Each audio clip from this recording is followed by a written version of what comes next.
Hello, everyone.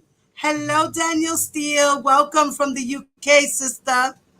Hello, hello, hello. Welcome to Diva's channel. And hello, OCOV Reverend Fat Boy, Tasha, Atmas Love. I am Queen Newton. What's up, mommy? Who else we have in here? Oh, well, these girls, they were there earlier.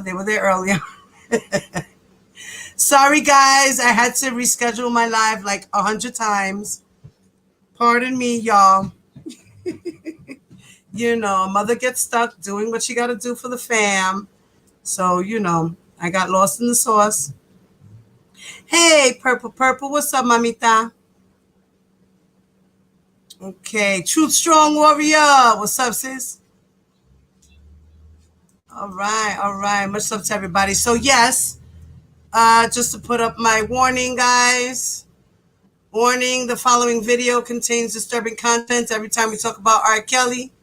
Okay? Some content that may not be appropriate for some viewers. So if you are under the age of 18, please remove yourself from my chat, from the video, period. Bye. Sorry, you cannot be here. This is grown folk stuff over here. And yes, a lot of this stuff is trigger. Warning, it's triggering. Okay? Just to let everybody know, this is a very triggering situation for a lot of us. So we will hear things that are disturbing. And if you cannot handle it, please leave. Come back another day when we're talking about something else. R. Kelly makes people very triggered. So I have 5 videos, little clips that I want to present to you guys. Okay? I want to present these things to you guys. And we are going to listen. We're going to listen in the meantime. Okay? And it's a little updated. Hey, Sarah. What's up? Ruby! What's up, Ruby? Hi, mama. Indigo. What's up, baby girl? Sarah, hi, mommy. My people from UK are in the building. What's up? What is up? I'm loving it. What's up to all my UK sisters? What's good? So, we know that I even forget, like, it's so much stuff. Hey, Dorothy. What's up, Dorothy? Goon. What's up, Goon? Well, guys, so as I was saying, I got a couple of clips to present to y'all. Okay? And it's just updating some stuff about R. Kelly. That's what we're doing right now. We're going to do some updates on R. Kelly. We're going to go back a little bit and we're going to come a little forward. Okay? I'm going to go through some articles. I'm going to read some stuff. And I'm going to engage in the chat. And if you guys would like to call, you guys can call in. I'll put my number on the screen. You guys can call in with your opinions. All right? So today's kind of like going to be a call-in kind of day. All right? You guys can chat. You guys have an opinion. You want to call in and explain your feelings. Let it out. Whatever you think about this case or what's going on or about the day that happened today with the trial today so far. It's up to you guys. You want to just shout out somebody, that's cool too. All right? So let's get ready. And again, I apologize. Mom Life, my other sister from the UK. Mwah, all my sisters from the UK. 100. What's up, 100? Tone G. That's just how you feel, papito. It's all good. Don't worry about it. Justice for the girls. Okay?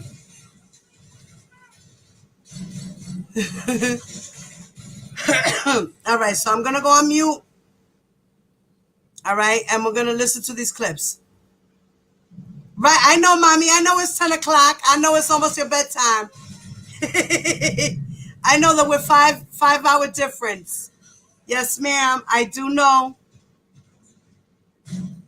Okay, so I'm gonna go on mute, guys. I'm gonna leave the screen so I won't be seeing the chat for a couple of minutes. Okay.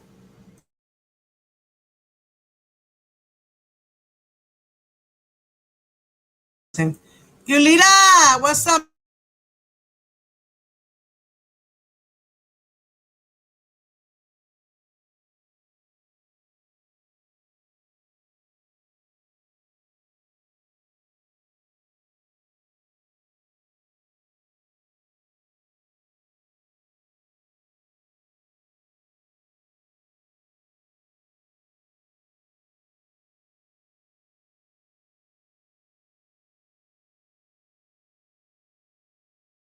Okay, well, the first clip that I have that I will be presenting to you guys has to do with Diana Copeland was on Good Morning America, and she did an interview. So I wanted us to sit back and listen to the interview. All right, and I'll put you guys comments on the screen as we go.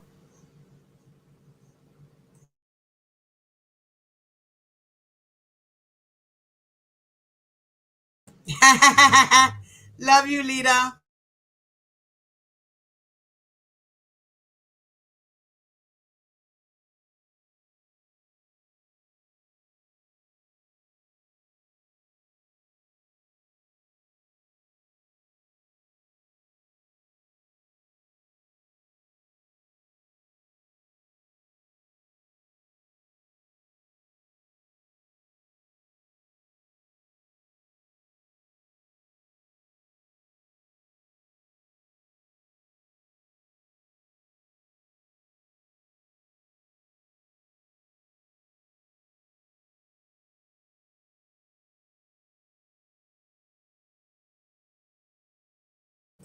Sorry, guys, wrong clip. I got another clip for you. It's from our favorite news channel, BNC.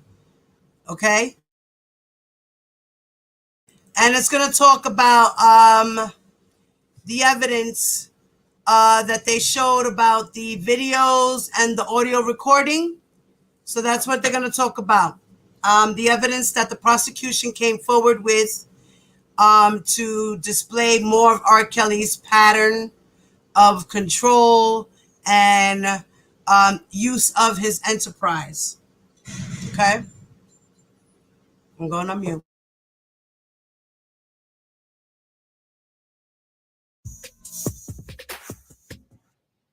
Good evening. I'm Yorik Tewolde, and this is Making the Case.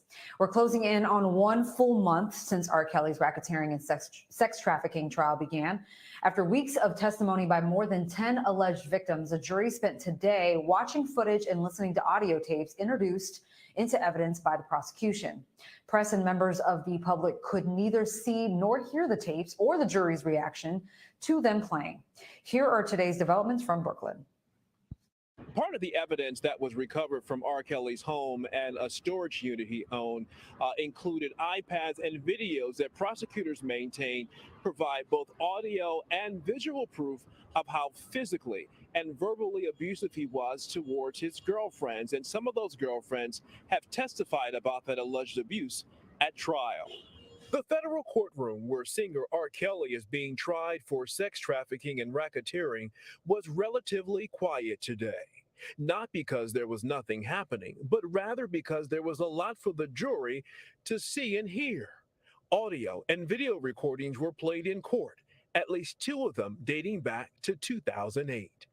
Only members of the jury, the attorneys, and the lead investigator who helped find the recordings at Kelly's home in Chicago and a storage unit were allowed to watch and listen.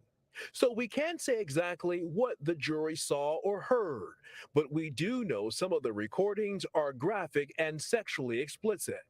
And R. Kelly is seen in some of the videos along with at least two of his accusers, who testified Kelly recorded them in various sexually related scenarios. There's also a recording in which prosecutors say you can hear Kelly berating and threatening one of his accusers after he believed she stole from him. Prosecutors say the recordings illustrate the type of physical and psychological abuse Kelly used to exert and maintain control over the women and girls he was engaged in sexual relationships with.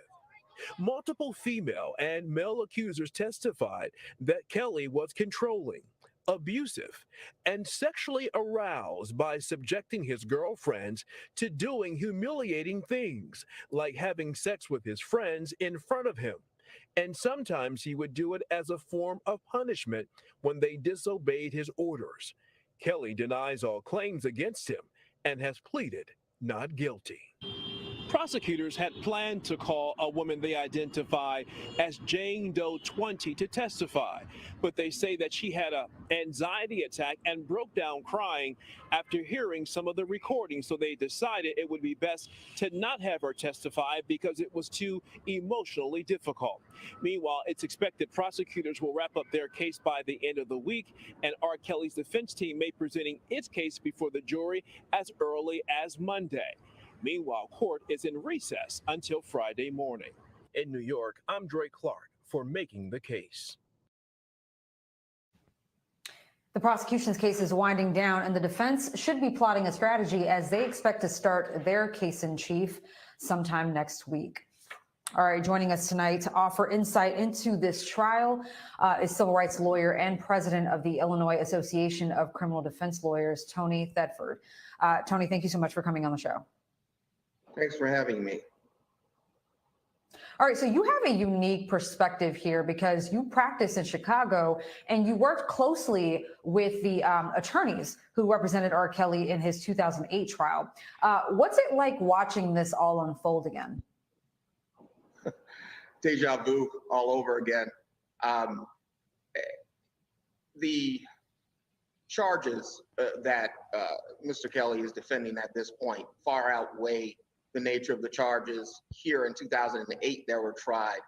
I worked along with an attorney, Sam Adams Jr., who was the principal attorney on that case. I was not involved in the defense of Mr. Kelly back in 2008, to be clear.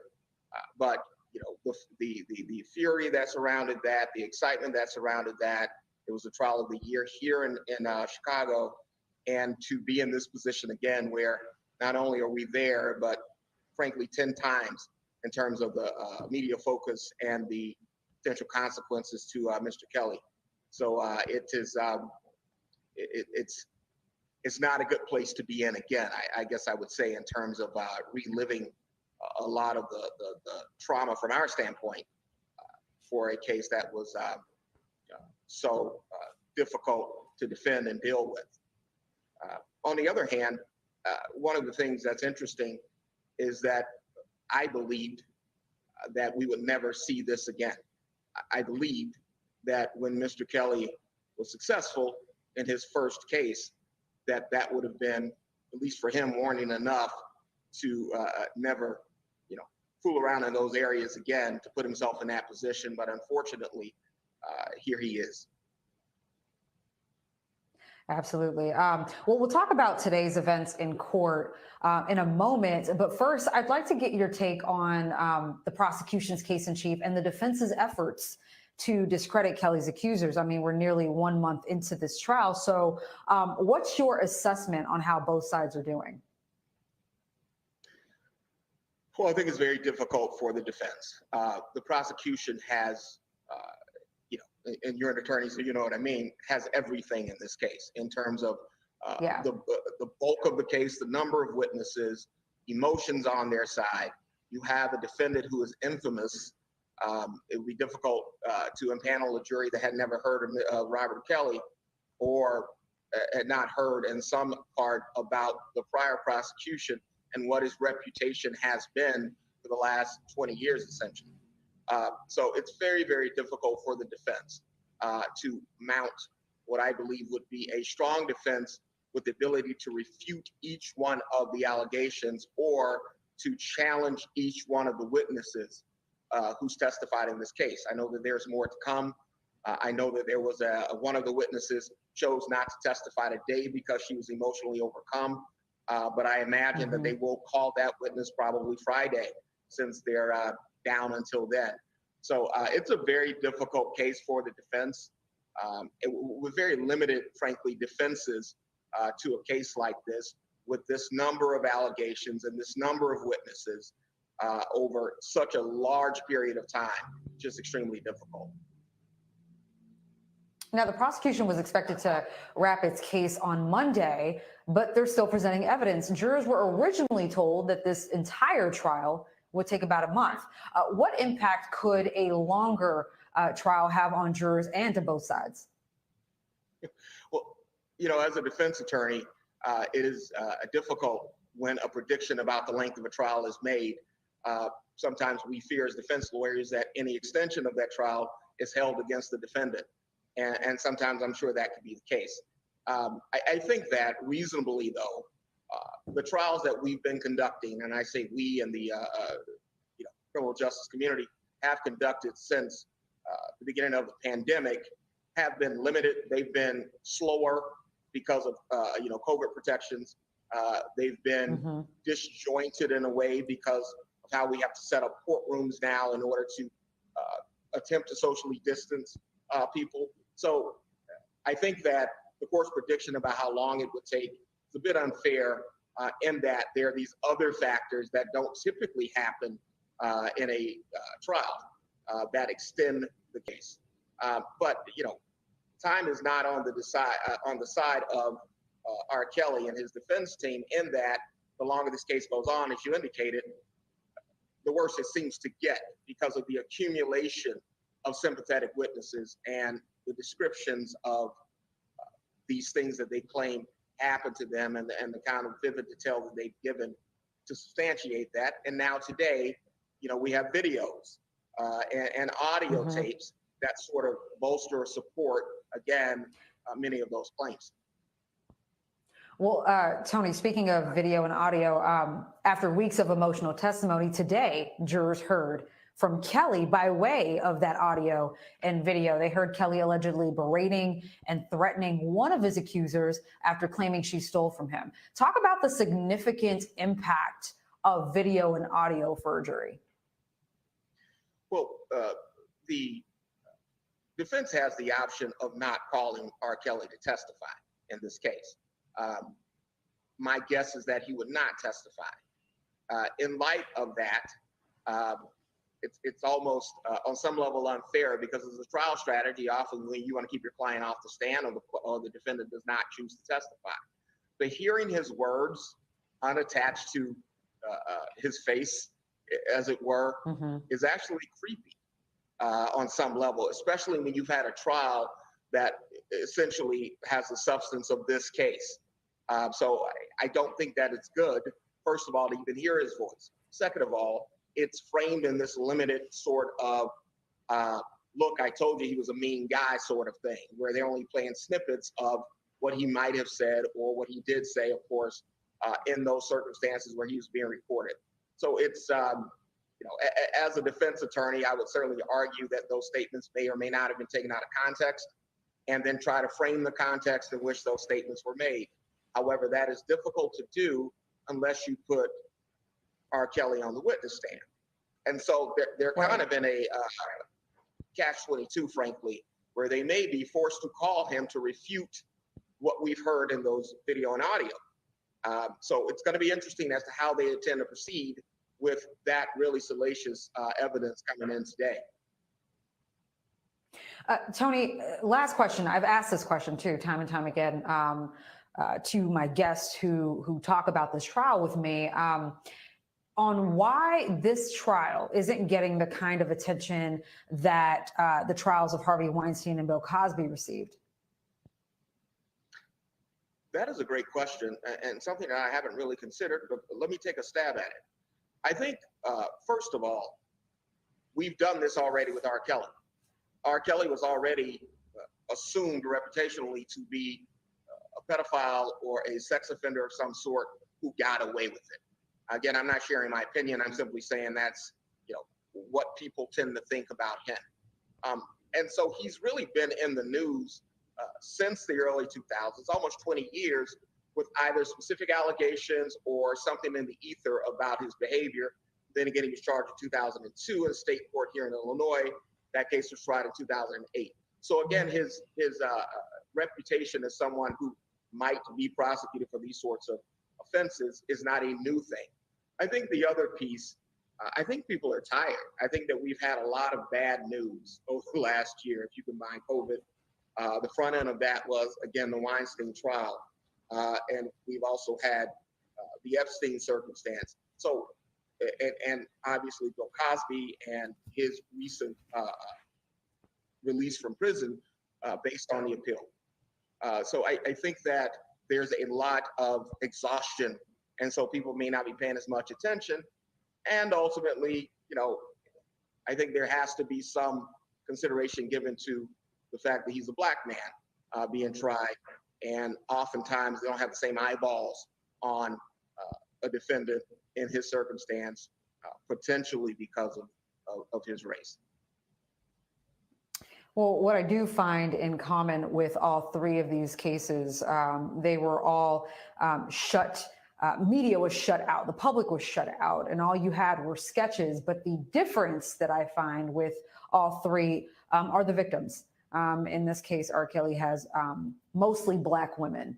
And so I think for that reason alone is why we're not seeing a whole lot of headlines about this trial. But thank you so very much, criminal defense and civil rights attorney Tony Thedford, for your time tonight.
Exclusive interview with Dr. Oz, where he spoke about the shocking and heartbreaking death of his niece Aaliyah, who passed away in 2001 at the young age of 22.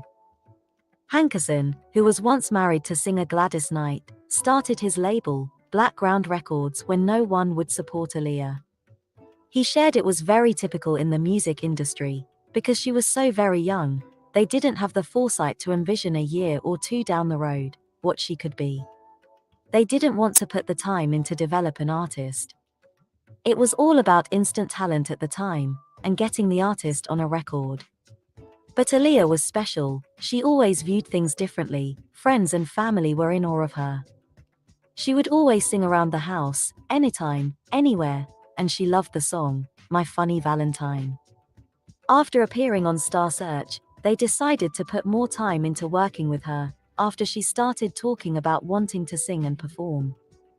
The day Aaliyah died, Hankerson said he was on his farm in Georgia, when he got the phone call from the video director Hype Williams, saying the singer was gone. He said he was devastated. He immediately called Minister Farrakhan. He asked the minister if he could please call God. Could he talk to God? The minister would then reply that there was nothing he could do. He said he could never come to grips with the fact that she's gone, she was so wonderful. When asked by Dr. Oz if he could go back and change anything, what would he do differently to protect Aaliyah? He replied that that was such a good ugly question, as there have been many nights where he stayed awake, wondering if he had planned differently, if he was at the video shoot, if his sister, Aaliyah's mom, were there with her, if somebody else could have been there to help her make a better decision about getting on that flight. He shared that it was the video director Hype Williams who suggested that they shoot the video in the Caribbean. In all honesty, he said he didn't want to use the director, but there was a push from her mom, who was her manager at the time, to do a video with Hype, even though he was totally against it. He stated that was one regret he had. If he could do it all over, he would not have worked with him. It's the first time he's ever said that out loud, but that's what was truly in his heart when his name came up. When asked if it was more his sister than Rob pushing for Aaliyah to work with the director, he said he wasn't sure. But there was some type of connection that his sister had with Rob. He said that he couldn't explain what it was, she would have to say for herself, but it was due to that connection, Rob began to creep into their lives.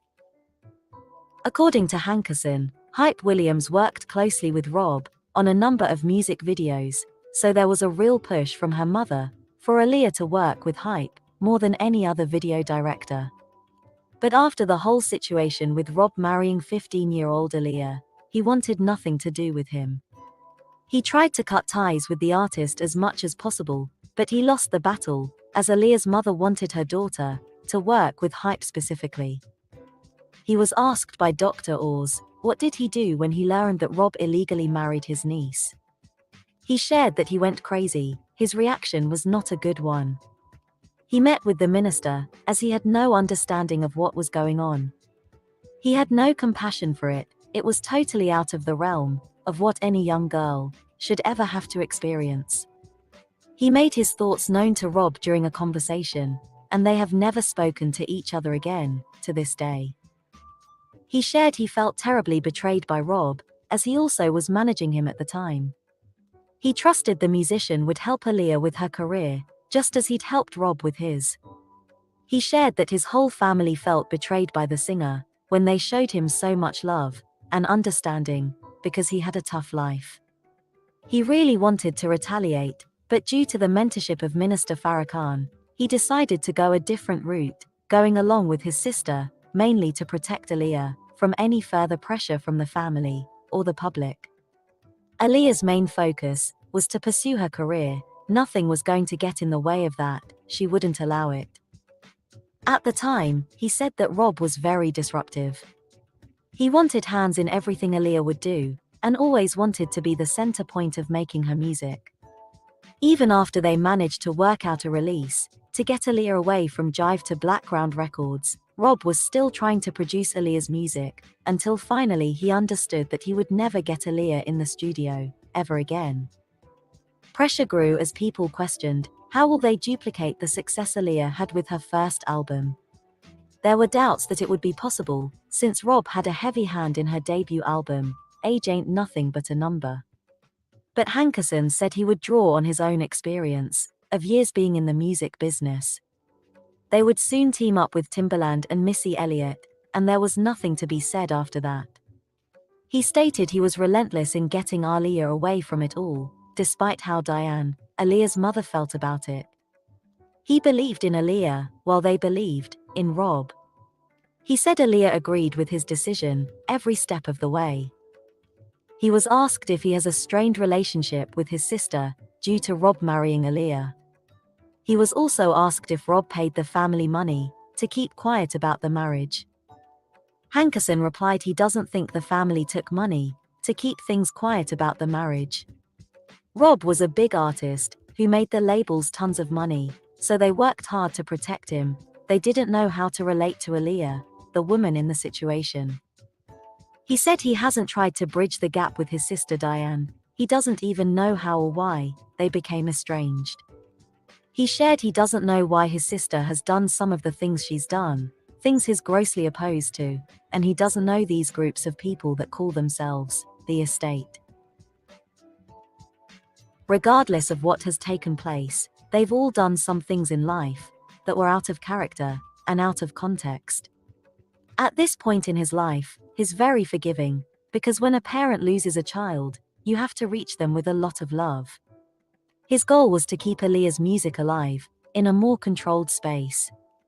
He thought he was doing the right thing by his niece. However, Diane released a statement, objecting to the streaming release of her music. In conclusion, he admitted that Rob had a hand in the distance that now stands between him and his sister. He doesn't see himself ever getting past it, as he's been living with it for a long time. He also stated he had no clue what was going on with Rob and Aaliyah at the time. He was completely ignorant of it, but he believes that her mother, Diane, knew more than everyone thought she knew during that time.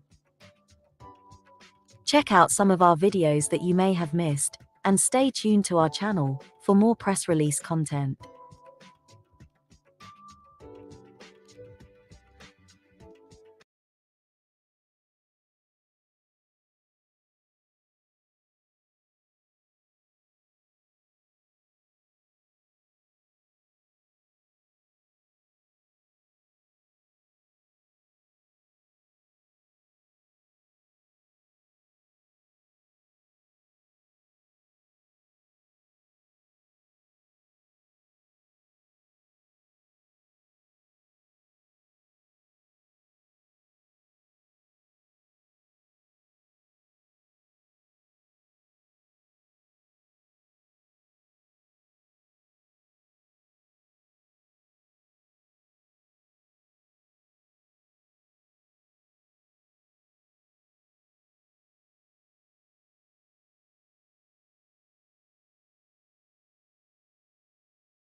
Trial of R. Kelly. Federal prosecutors could rest their case today as he faces sex trafficking charges. And Michael, his longtime executive assistant gave her first interview to you. That's right, George. Diana Copeland was R. Kelly's assistant on and off for 16 years. In our interview, she revealed new details about what she says she saw inside his homes, about his live-in girlfriends and his female visitors. It's the bombshell trial making headlines. R&B superstar R. Kelly in federal court. At various points over the span of nearly 2 decades, allegations from sex trafficking to child pornography have swirled around R. Kelly, but he has not been found guilty of any crimes. The singer, now back in court and claiming his innocence again, pleading not guilty to multiple federal charges, including racketeering and sexual abuse. There were women always, coming at him. Diana Copeland served as R. Kelly's executive assistant off and on for 16 years, taking the stand, sharing details from her experience working in his homes. I believe I can fly. At the time, Kelly was one of the biggest selling male artists and music producers. His hit song, I Believe I Can Fly, winning him 3 Grammys. How would you describe him as a person? He's charismatic. And I think that's one of the reasons why people kind of say he has 2 personalities, because when you meet him, he has, he's a really personable person. If you see him angry, that's a whole different person. Inside Kelly's homes where she worked, Copeland said there were rules, like guests were not allowed to roam the homes. Where did they all stay? Yeah, he would have live-in girlfriends. They had their own rooms. Guests would just come maybe sit in the studio with him. He had like 3 properties. And those properties, there was like a certain decorum that was expected. He pretty much didn't want not just the girls to move around, but he didn't want anybody to be able to just roam his house, like a museum. Copeland says she was asked to accompany his guests on outings. She says during shopping trips, the women often didn't interact with male salespeople. They asked me during the trial, did you notice their reaction with males? And I did. They didn't want to speak to the males. In fact, sometimes they would ask me to interact with the males. So they didn't want to speak to the males, or were they told not to speak to the males? Well, that piece I can't speak to because I don't know if they were told, but I would say that you can pretty much surmise that that was probably the case. She says while outside a fitness center waiting for Kelly to work out, she was in a van with multiple women, and one of his girlfriends needed to use the restroom, but she says refused to go because she did not have permission from Kelly. Was she afraid of him? Was she afraid that if she went to the bathroom that she would be in trouble? That's, a question, I guess, for her. But what I can say is this. There are certain rules that are put in place for safety, because when he gets out of the vehicle, he's highly recognizable. So now whomever gets out of that vehicle, there's a spotlight, a target on that person. No speaking to men, the texting to use the bathroom, none of that raised an alarm for you. You didn't think any of that was a little strange? I know Robert, the family man, the businessman, but his personal life is Robert's personal life. So my job stops at the threshold of his bedroom door. Copeland says multiple live-in girlfriends and other women would visit his homes, and one of her jobs was making their travel arrangements. In court, Kelly has been accused by some women of traveling them across state lines when they were underage. Another alleged victim telling the jury she was even held captive for several days. Diana maintains she didn't see anything like that. When you're making travel arrangements, of course, you need the date of birth. So how old were these women? They ranged in ages, no one under 18. In fact, when this case came up, I'm reading that women are locked up and kidnapped and these things of that nature. And that's not what I'm seeing. I'm not seeing anybody that's trying to leave or any locked doors. Every woman that's left has walked right out the door. Did he ever ask you to recruit women for him? He's never asked me, but at the time, I'm only saying that he was R. Kelly, a mega superstar. He needed no help. I mean, absolutely no help to recruit women or to get women. Is there anything that you think you could have, would have done differently? Looking back, I think that I would have done things the same way I did. I don't think that anything that I did was wrong, or, and I also don't think that anything that I could have done would have changed what Robert did. I can only control.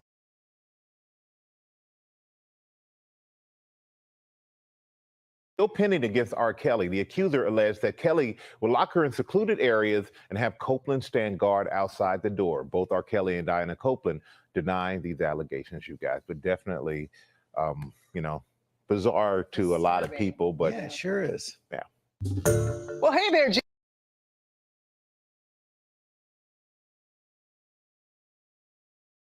So Diana Copeland got immunity too, huh? So she don't go to jail. Her and Demetrius. Hello to everyone who just walked into the building. Hello, my people. What's up, Travis? Just V. Love, Liz Fair. Hello, rockin' with the truth. Aisha. Hello. Ms. Lynn. What's up, mommy? R. Kelly's a dog head. What's up, baby? Miss Lynn. Hello. Hello. So Diana Copeland testified. Barry Hankerson. Hey, Popo. What's up, mommy? Missy. What's up, baby? Right, Travis. She ain't telling it all. Okay. She's lying her ass off. Yes. He didn't need help, but he wanted kids at 19 years old. Right. I know I've argued with a few, but I'm good now. Sarah, we good, baby. Yeah, she's lying her ass off. Every day I think covering up for R. Kelly somehow. And I'm losing my internet. I don't know if I sound like a robot or anything like that, guys. I'm sorry. Hey, what's up, Karen J? What's up, Mama? Yes, and Karen Johnson is in the building. What's up, Karen? My KKs are in the building. What's up, ladies? Let's see. They could walk right out the door, but your pay was docked for letting one escape. Bitch, bye. Hello. Okay? You don't do your job, you don't get paid. Okay? And if you lie, you're going to get fucked up somehow, some way. Right? Hey. Okay, driving and listening. Be safe, mama, while you driving. That's right. Yes, thank you, my love. I miss you too, Chula. I love you. Missy, I love you too. I wonder if Cheryl Mack got immunity. I'm pretty sure if maybe she was complicit to crimes as well. You know, because you could be charged by certain things you do by aiding and abetting this man. You can be charged. So, you know, that's what it is. They say, all right, listen, I will talk, but please don't lock me up. I was just doing my job. I was just doing my job. That's it. That's all. I could only tell you what I know and as much as I know. Some people will, you know, take shit to their grave because we all know a lot of them were complicit. They were aiding and abetting this man. You know, they were working as an enterprise, a unit. You know, that's what this case was proving. Yes, please. Thank you. Support Diva Divine, like Cash App if you can. That's a great donation. You would support my channel, pay my monthly bills, help me out with that. You know, get things going. Love me. You guys love me. Just show me you love me. That's it. That's all. All right. Yes, please share the content as well. Okay. Yes. All right. Just said R. Kelly probably has Diana on a sex tape somewhere. She ain't slick. Yeah. Well, she did say that he made her write a letter as well. Hey, Danny. What's up, mama? And where the twins at? Yeah, you know what? That's a good one, V. V, that's a good one. I bet you they probably will. I have a feeling they will. One never knows, V. That one never knows. Can immunity be revoked, please? They all need to go to jail or hell for allowing him to continue to abuse these children. Well, you know what? I don't, you know what? That's a very good question. We're going to be investigating that, Robin. Thank you for that. Now, okay, I got another video for you guys. I'm just going through things, okay, as we go along. All right. Okay.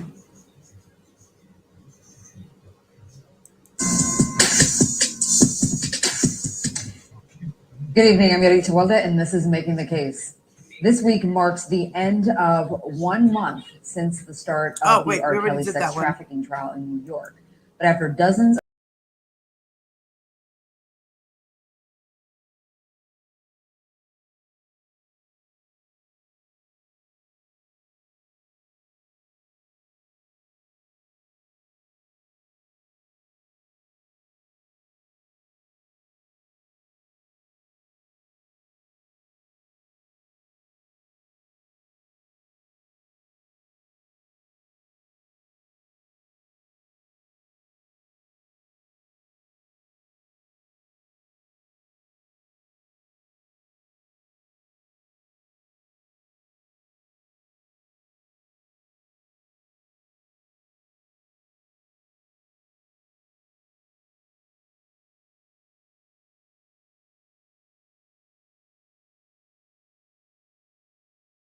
against all of the accusations and the victims that have come out of the woodwork to testify in a case like this. And so, you know, sorry guys, I went out for a moment.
Prosecutors are nearing the end of their case in the R. Kelly sex trafficking and racketeering trial. They'll be back in court today after a break for the Jewish holiday Yom Kippur. They presented dozens of witnesses and evidence, including video and audio recordings, a lot of very disturbing witnesses and allegations being made in this trial. Back with us this morning to discuss it is our justice correspondent, Candace Kelly. And good morning to you, Candace, on this Friday. Let's talk about this thing. Only the jury allowed to listen to the video and the audio of R. Kelly. The public, the media, not allowed to hear it. But what do we know from the motions about what was on those recordings? Well, Mike, what's really important is that the defense attorneys, they made several motions. They basically pleaded with the judge not to even have any of this admitted. But what we see from the motions, even though, as you said, we didn't have any information about it because we're not privy to it, is that R. Kelly was making allegations against the witnesses that they had stolen his watch, yelling at them, berating them, saying, if you do anything, you better watch your back or something's going to happen to you. And in some of the papers, we see that he says, look, I raised you, so you need to act the way that you are supposed to act, which is a very interesting phrase to say, I raised you, kind of implying that I raised you since you were younger.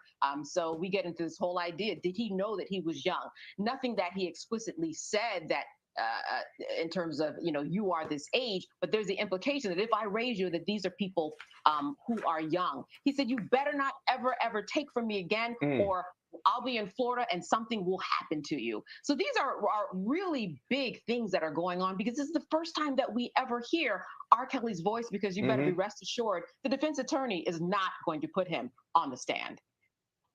Yeah, I was going to ask you about that, Candace, because, we've heard a lot of allegations from a lot of the victims or the survivors in this case, but to actually hear his voice, to actually hear some of the things that they're alleging, the jury hearing that, what kind of impact do you think that'll have on them?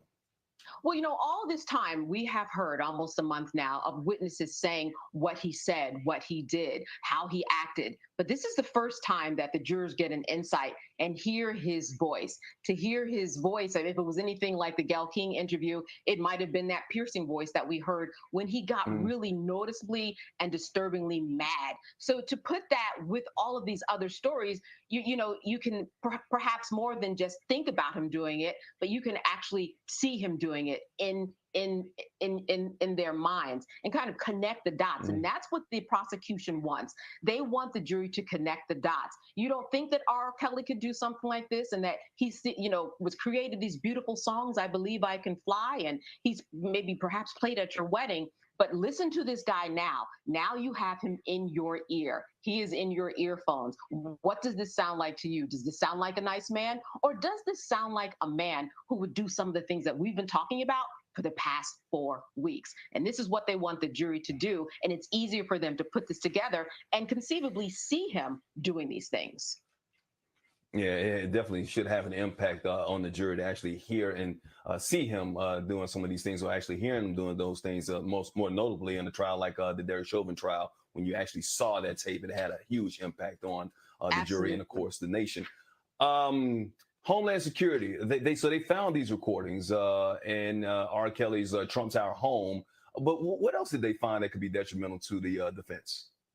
So listen, they testified for a couple of days, and we not only heard from somebody this week from Homeland Security, but a couple of weeks ago, just to talk about when they searched R. Kelly's Trump home, when they searched some of his storage space, they found iPhones, they found phones, they found iPads, and on it, they found everything from text to explicit videos that we will probably see or hear, or that the jury will, an ID that seems to be a fake ID of Geronda Price, where it is allegedly to make her look maybe like she's 3 years older. So you see all of this evidence and hear all of this evidence that they find that certainly lends itself for the jury to say, hey, listen, if this was on R. Kelly's person or in things that belong to him, then maybe they actually were associated or connected with him, especially if he is on these videos. So really, if the prosecution is going to finish up this week, perhaps today, this is a very, very big way to finish up their case. Yeah, on that note, so the prosecution could call its final witness as early as today, as you mentioned. What do you expect out of the defense next week when they begin their case? Yeah, so the defense really has a very hard road to go. However, as I said, they found, the iPad, and they found other information from Homeland Security.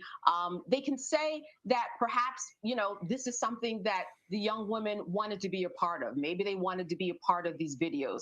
They can kind of stab holes in their testimony by saying, listen, didn't you get luxury gifts from him? Wasn't he a very nice person? You went on shopping sprees. You stayed there after you were of age, correct? So you can really kind of imply that these women wanted to be here. Other than that, there really is not much of a defense unless you're just saying you are lying. And when you do that to someone who's on the stand, who says and alleges that they've been victim of a sexual assault, that doesn't look very good. I know that we have a female that will be doing the questioning. Of course, it puts her in a better position, but it doesn't look good to put a sexual assault victim, whether or not she's alleged or not, but to put her through that again and say, basically, you're lying, that is not a good look. So they don't have a good way to go except for to say, didn't you want to be there? You're essentially a groupie. You knew what you were getting into. You got into it. You had access to a phone. You could have left. You never did.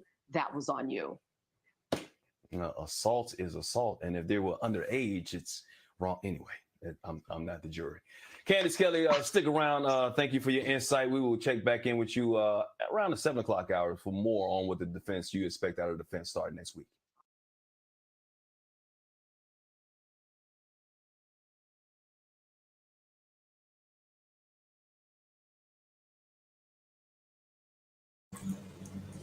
Okay, guys, whose husband? Cynthia's husband. Who's that?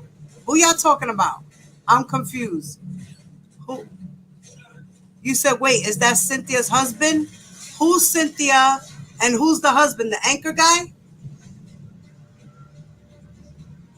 Daddy's girl. Hey, everyone that just walked in the building. Hello, Sharice. Hi, Daddy's girl. Who else? Flawless. Hi, Mommy. Wings, my girl Wings. I saw my girl Wings jump in. Wings, my sister. West Coast Bellas. Hello. Who else? Granny. What's up, Granny? Hi, Granny.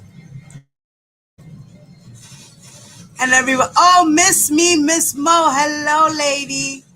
How are you? Wifey. What's up, wifey? Okay. I said hello to everyone. Once again, just making sure I didn't miss anybody, okay? Yes, Mike Hill. Oh, Mike Hill. Okay. From Real House of... Yeah, Mike Hill. Mike Hill's on that show. Cynthia Bailey from Housewives. Yes, the anchor guy. Oh, I didn't even realize that. Oh, snap. I didn't even realize that, y'all. What? Yeah, Sharice, yeah, I think she did. Holly didn't seem too happy with what Miss Mack had to say. Mark Hill was a reporter.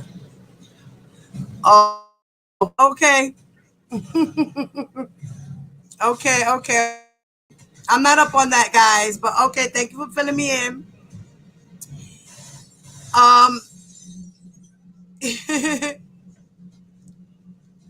Yes, everyone, thank you very much.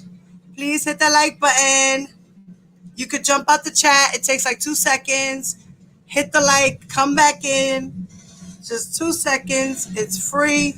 It doesn't hurt nobody. Whether you like me or not, just hit the like button, please. Thank you. Sorry about the background noise, guys. My husband's watching TV. You know, I'm in my bedroom. And that's okay. That's why there's replays, guys. That's why there's replays. Now, I wanted to talk about some articles here that I had found. Okay. And we're going to kind of like recap a little bit. All right. If that's all right with y'all, kind of recap a little bit. Now, okay. So, guys. So, John Doe number 2 testified, right? I didn't get to talk about that. So John Doe number 2 is Devin.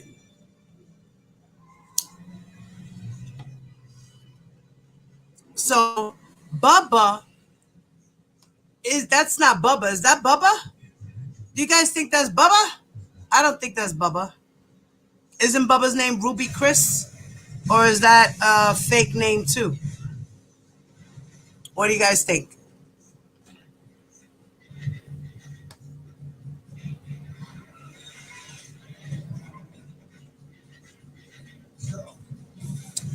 Okay. Yes, please become a member. Yes, you get special little perks. I do drop little bombs here and there. Things that I don't want to be all out there, only for members only. You know, I will get it together, guys. We will be doing books and all of that. I'm going to get it together. I just started, so I want to grow a little membership, you know, get you guys going in there. We are in the middle of trial. So, yeah. You know, maybe we could do some late night. Just V gave me a name. Maybe we could do some late night stuff with La Vida with Diva. All right. Life with Diva. La Vida with Diva. Okay. So we gonna name some titles that, and we just gonna talk about things, anything, real stuff, you know. So, as we know that the second male accuser testified, right, and he allegedly said that, hey, why are we banging on doors? What's going on? There's a thing called knock. You were banging. Okay. A second male accuser testified, and he said that R. Kelly brainwashed him and directed him to have sex with zombie-ish women. Okay. Now, let me just say this, guys. Okay?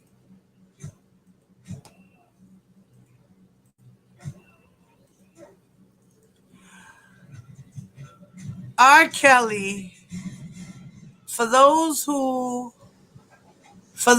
watched, yeah, that's not Bubba. Right, Bubba's name is Jermaine. That's right. Right, he wasn't a John Doe at all. He was not a John Doe at all. It was Richard Arline and this guy named Devin. I forgot the gentleman's last name. But those were the two guys. That's right. After Dark. That's right. After Dark with Viva la Diva. There you go, mamita.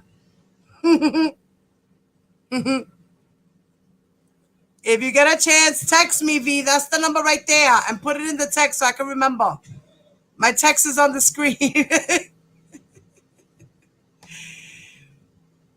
Okay. Yeah, exactly. Zombie women. Zombie women. Now, if you watched that R. Kelly tape, okay?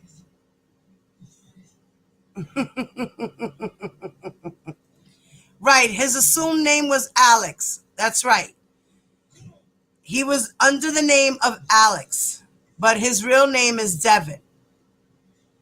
And that's the guy, that's nephew. Now we know it's really him. It's not this guy over here. It's not this guy. It's not this guy. Remember the guy that I said it might be? Remember this guy right here? I just want y'all to know, whenever you point one finger at somebody, you always got three pointed right back at you. Now, we know my Uncle Kelly been a freak. But to all of y'all celebrity accusers that's, you know what I'm saying, out there trying to tarnish his reputation and acting like y'all all got skeletons in the closet, boy, the sun about to shine where the sun ain't supposed to shine. All you clout chasing celebrities trying to get a bag off Uncle Kelly's name, y'all about to be exposed. The dirt about to come to light. Now, I ain't dismissing what Uncle Kelly did. You know what I'm saying? Some of that shit was wrong. And some of those women are clout chasers. Until the real victims, not for R. Kelly, but real victims in general, I stand with y'all. Y'all got my support. I salute y'all. But for you clout chasers and you bag chasers, boy, the dirt about to come to light. Be careful. And free Bill Cosby, man. Fuck you mean? Okay, we know that's not him. He's not nephew. That's not nephew. That's not nephew. He is not a suspect. Everybody wants to be R. Kelly's nephews, nieces, cousin, sister, brother, uncle, and ain't none of them related by blood. They just all just want to be related somehow. So this guy right here,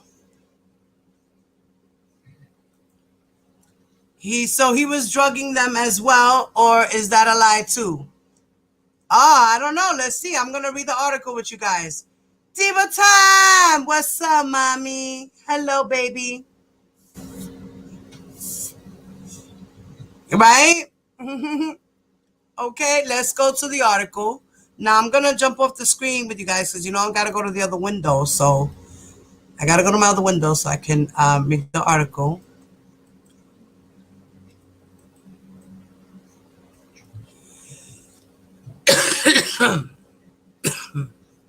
Excuse me, guys. I'm a little dry. I got to go send a drink. I will in a second. Let me just finish this. So it says that in this article, that the second male accuser, okay, he took the stand on Monday to testify about how R. Kelly directed and recorded him in countless sexual encounters with women, which Kelly himself often participated in. So not only did he have to have sex with the women, but there was times where R. Kelly participated in the acts as well. And we know that he went under the nickname of Alex, and that he said that he met R. Kelly in 2007 and he was 16 years old.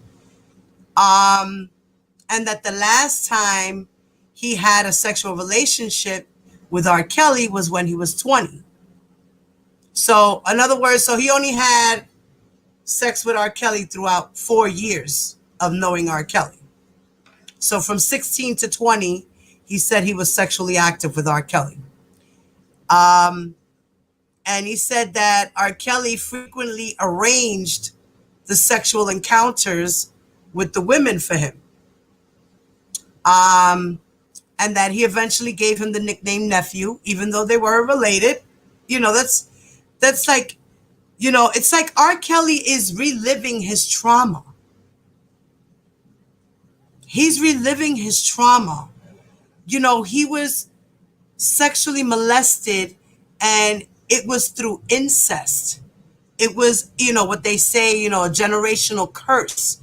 It happened to his sister, you know, and from his sister, it happened to the mother allegedly as well, you know, and so forth and so forth. And who knows how much more it goes deeper into the ancestry root.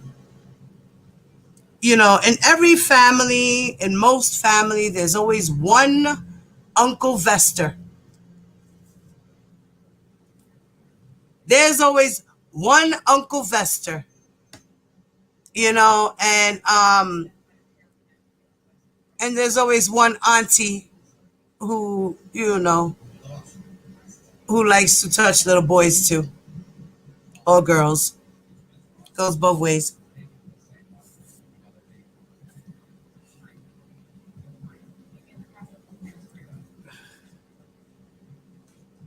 You said ancestry.com. Don't forget tomorrow. Oh, yes, it's 7.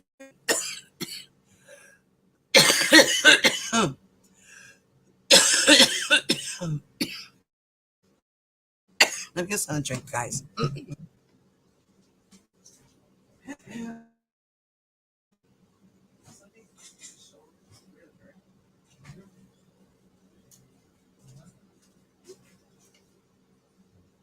Yeah, I needed some water. I'm sorry, guys.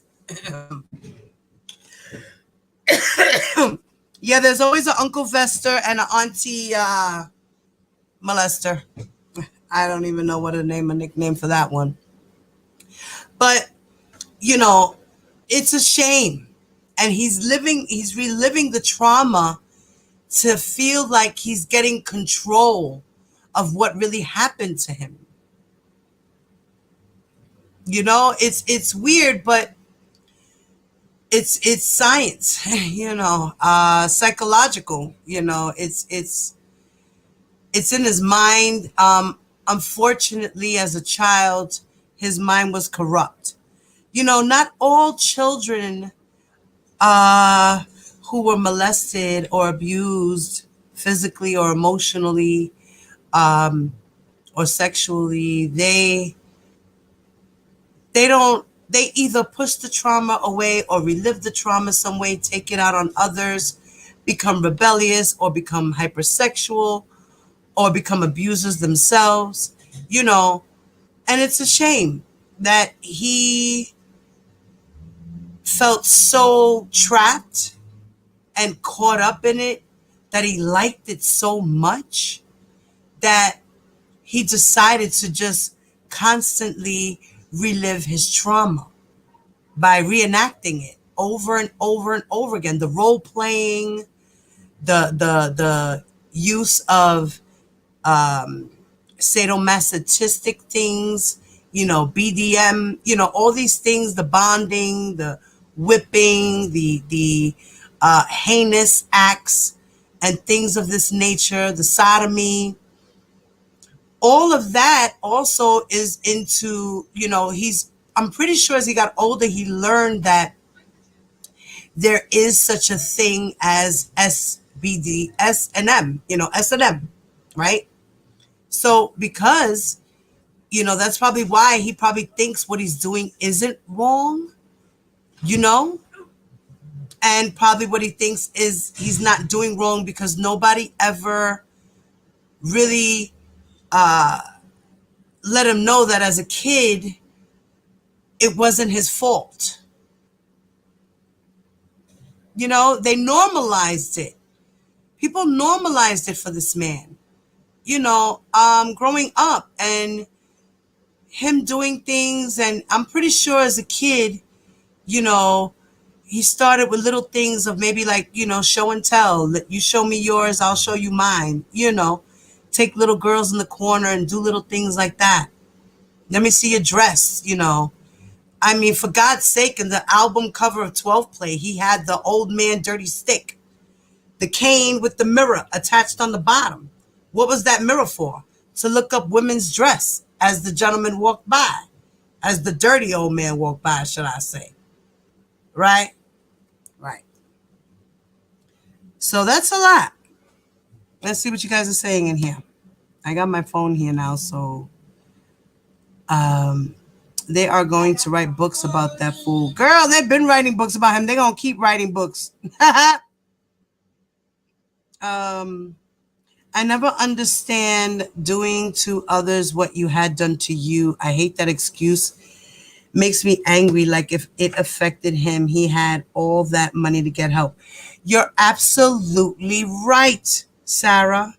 He did. Hey, Black Girl Beauty. Tiz. You know, he did. He had the money. He had the money to get help. There was no excuse. Once, he even his brothers mentioned that he asked for help. He told Demetrius, man, I don't know what I'm doing with always recording myself. I can't help it. I don't know when to stop. Like, he knew his wrongs, but continued to do it because he figured he could get away with it. He had money, he had fame, he had power, he had yes men, he had groupies, he had fans, he had people to work for him. People were giving him his sneakers, putting on his shoes. He lived that life. All that egotistical stuff went to his head, made him get this grandiose, narcissistic personality. The fame got to him. The women got to him. He said, damn, I could get as many women as boys as I want to, too.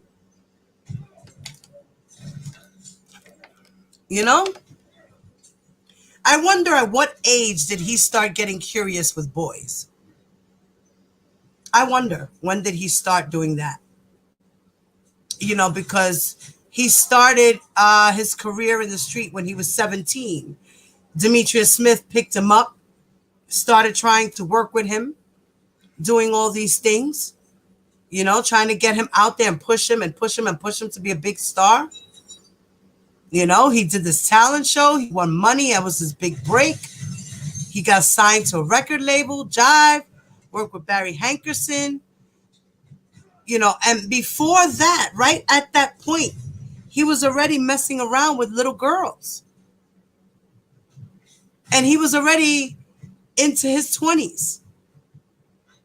24, 25, 26, 27, So in between that time, I wonder if he did anything sexual with anyone at that time as a male, male on male. I wonder. But let's continue. Alex, aka nephew, said that, he does not consider himself okay. And he testified under subpoena. So he was subpoenaed. He had no choice. He had to testify. And he said that he never spoke publicly about his experience before.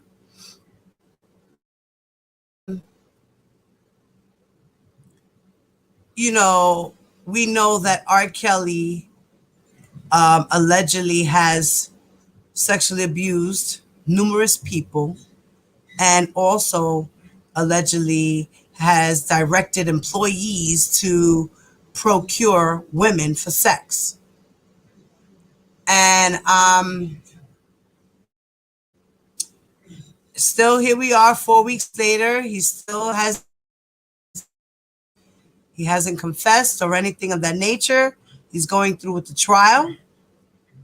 And then this kid, at the time who was a kid, who's a man now, but said that he first met R. Kelly through Richard Arline, who we know as AKA Lewis. So Alex and Lewis met R. Kelly and Lewis introduced them, right? And that they were best friends. Okay. And we know that Lewis, AKA Richard, met R. Kelly working through the drive-thru in Chicago at McDonald's. And Alex was first introduced to R. Kelly in 2007 at a party in Olympia Fields. And at the time, they were celebrating R. Kelly's 2007 Double Up tour, his Double Up album. Okay. And that in that time, in that party, that R. Kelly wound up slipping Alex's phone number. Okay. And then that they began texting. And that Alex said that he was sometimes invited to be a member to play basketball.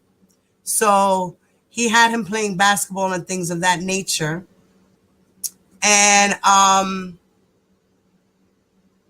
he said, he bragged about R. Kelly and how he played and that he was a good teammate and that Kelly always had the ball and that they would only get rebounds and just pass it to him and he would shoot.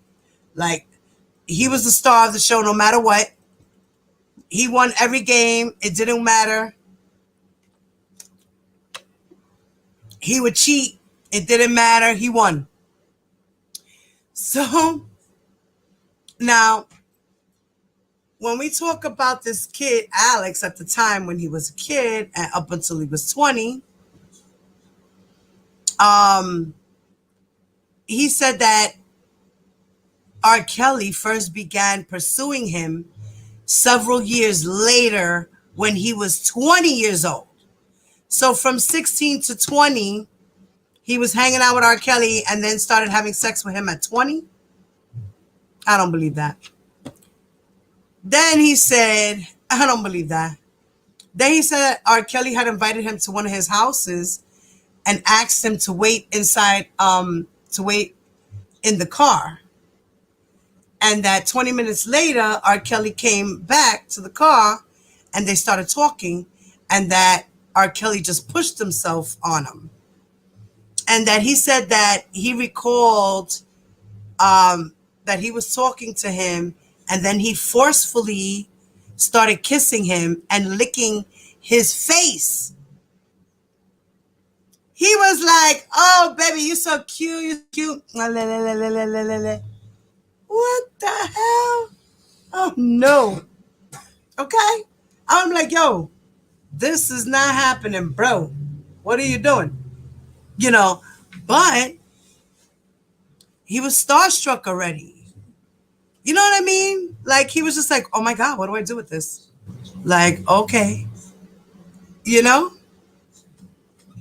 Like, he licked his face. Like, I hope he didn't just smoke a cigar and then he licked his face. Like, ew.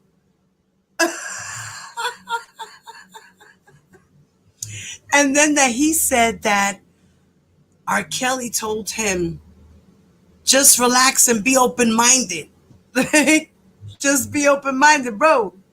Don't worry about it. It's all good.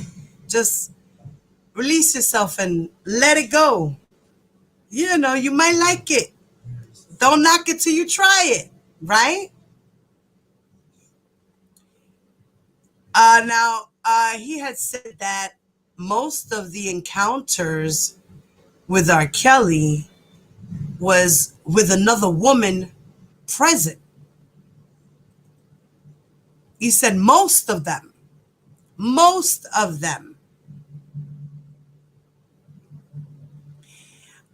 It said that the first occasion was in R. Kelly's Olympia Fields home in a bedroom. And Alex believed that it belonged to one of R. Kelly's kids. Are you kidding me? You dirty, dirty dog. Wait a minute. Hold up. Did I just read that right? Is this what? The first occasion was in R. Kelly's Olympia Fields home in a bedroom believed belonged to one of R. Kelly's children. And R. Kelly bought a woman whose name Alex didn't know, and that instructed the two of them to have sex. And that R. Kelly set up an iPad to record the whole thing. And he even had production lights to help with the scene. Make sure everything's nice and bright and we can see everything. We're not going to miss nothing. Are you kidding me?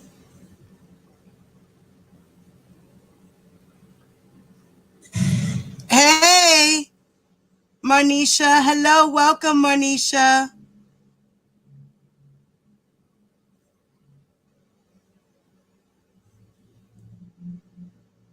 So I am okay.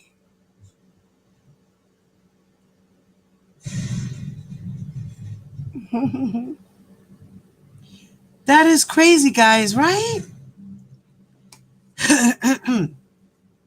That is bananas. Let's see what y'all saying over here. Okay. Let's get some of this going here. Let's see. Okay.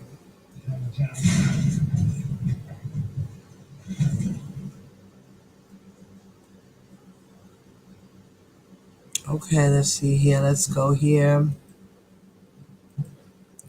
Okay. Marnisha says, Sarah, it's don't do unto others what you don't want done to you. Yeah, exactly. That's the right way.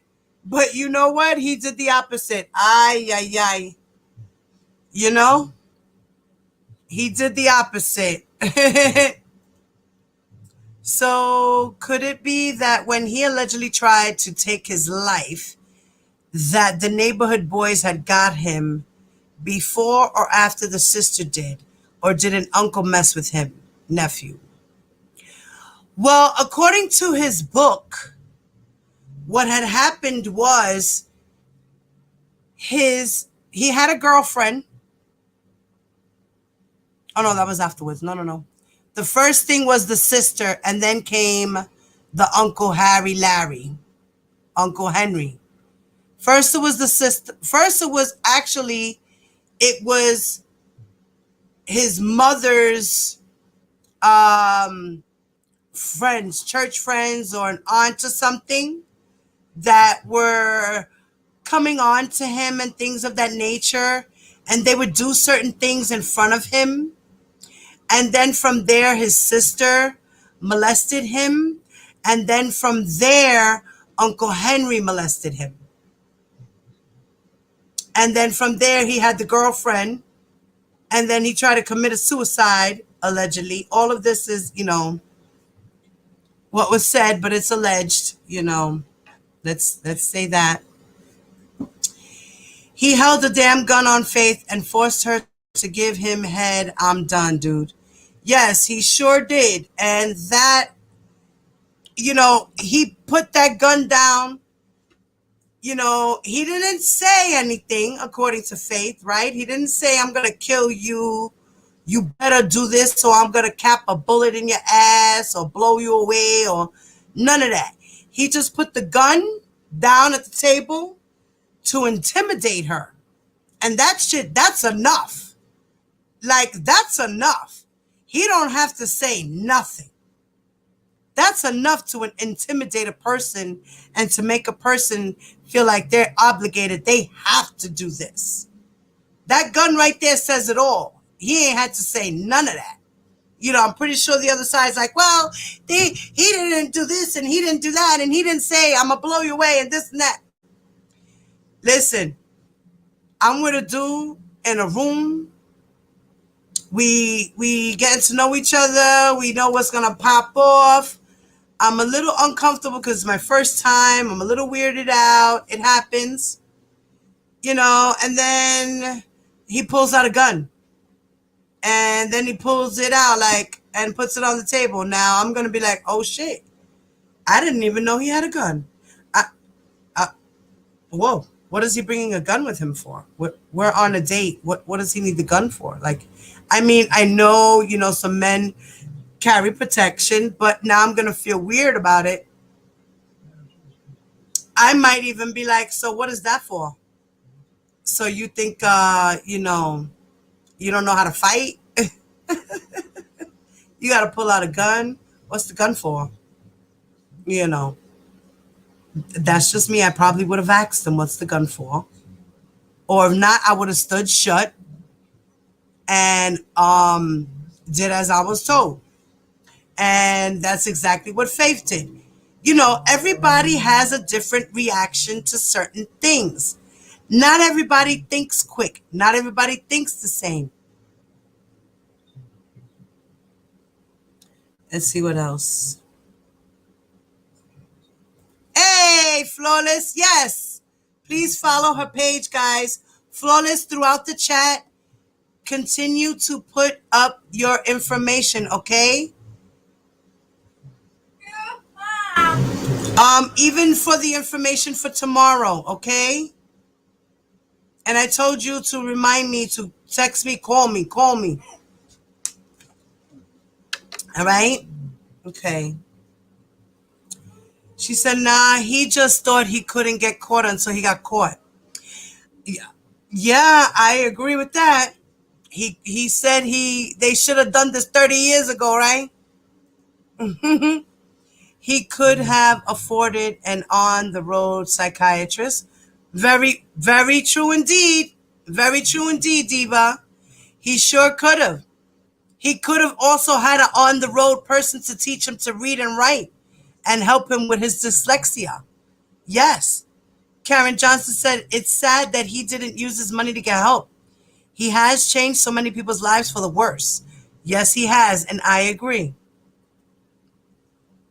And you're very welcome, Mama. You already know. Yes. Okay.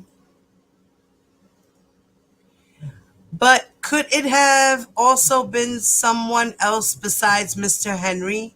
I'm thinking an uncle, hence why he uses nephew. Back in the day, moms had uncles around the kids. That's a good analogy of that. You know, one never knows. You know, we don't. Hey, Chi-Town OG, what's up? How are you? Can't wait until this RK mess is over so everyone affected can start to heal. Amen. And I agree with that. That's very, very, very true.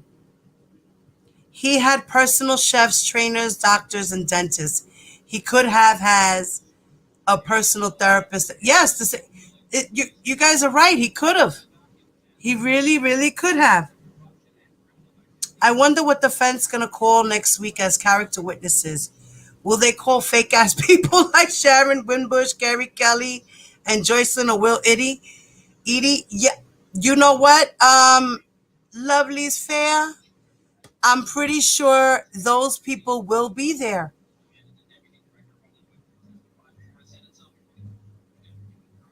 And I'm pretty sure they will also have some employees there as well to corroborate his story. You know what I mean?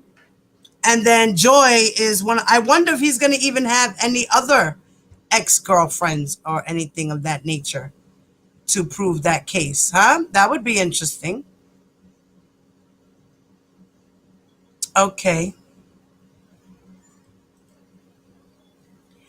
Camping out at high schools. He sure did that. He would go all the time with Demetrius Smith, and Demetrius Smith would be like, R. Kelly's over here, guys. And the girls would run over, R. Kelly. R. Kelly. People say the girls had a choice. He had choices.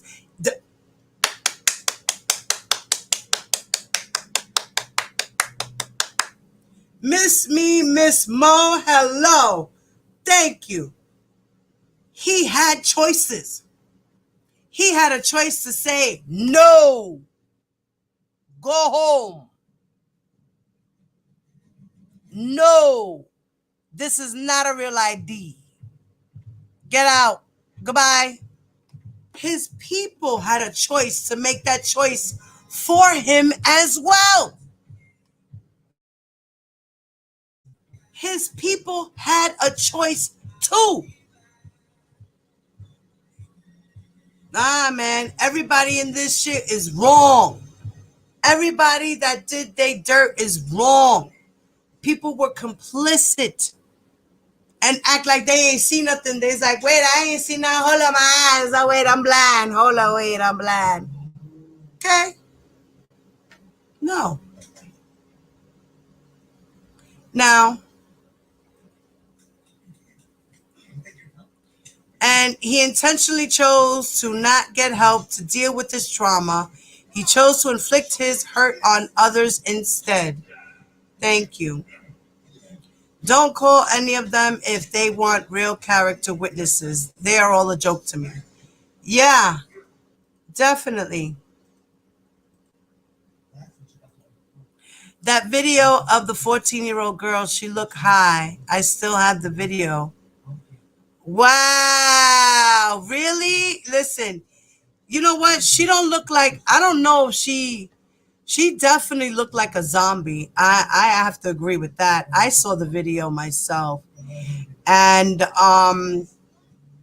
you know, when she started off in the video, you can tell she was zombie-like because she was just there. Like he was just she wasn't in motion. He was. Okay. For those who watched the video, if you remember the video, she was sitting there. He was standing in front of her and she was giving fellatio, but he gave her the money. She took the money. She said, thank you, smiled. He walked off the camera, came back, whooped it out, entered it into her mouth, and she was just just sitting there with her mouth open, like, and he was doing all the motions, and she was just staring into space, like no real, motions, no real emotions. She had no emotion. She didn't, do what a woman would do with it. You know what I mean? You know what I mean? When you want to get into your man, you do what you got to do. And you get into it. But she was stoned, man. Stoned.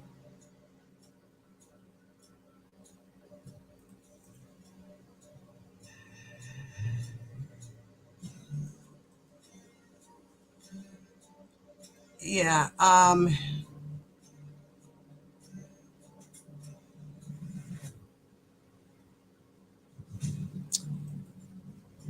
He has never waited till anyone to get older. He probably lets his ass go at 20. Well, you know what? He was with Dominique. She was 17 till she was 27. And she was back and forth, allegedly, right? Yeah.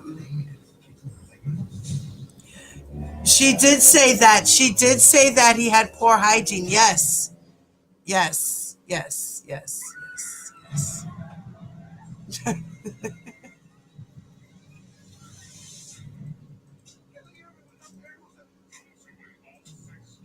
Wait. Okay. I went so fast. Hold on. I lost my spot. Hello, Nicole Gibbons.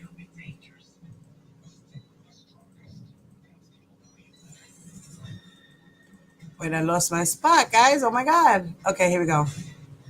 All right. Yes. Yes. I always think R. Kelly looks so dirty. They said he stinks. Also, that homeless woman said he stunk so bad down there. I just couldn't. He'd have to shoot me hers.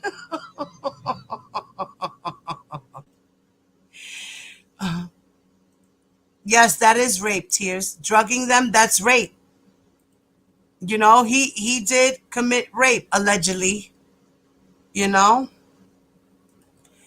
The Peanut Man down the street and his mother was paid off by the Peanut Man so she wouldn't have him locked up. You know, that's you know, that could be a reason why he didn't put a headstone on his mother's grave. He's still angry with her. He didn't even go to her funeral, guys.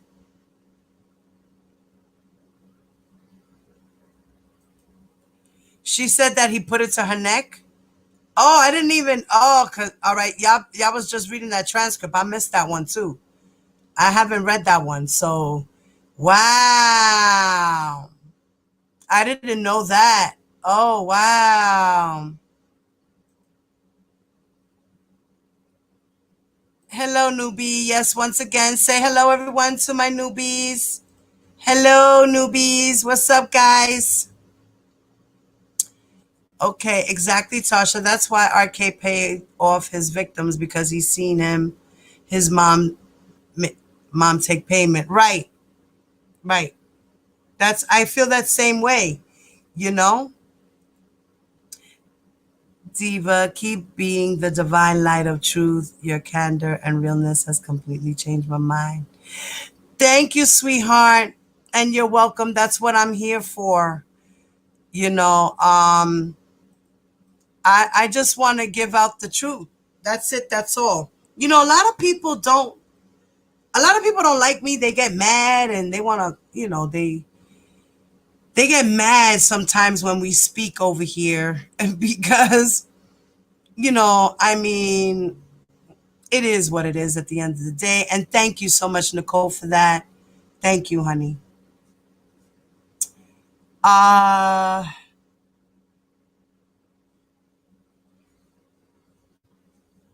Okay.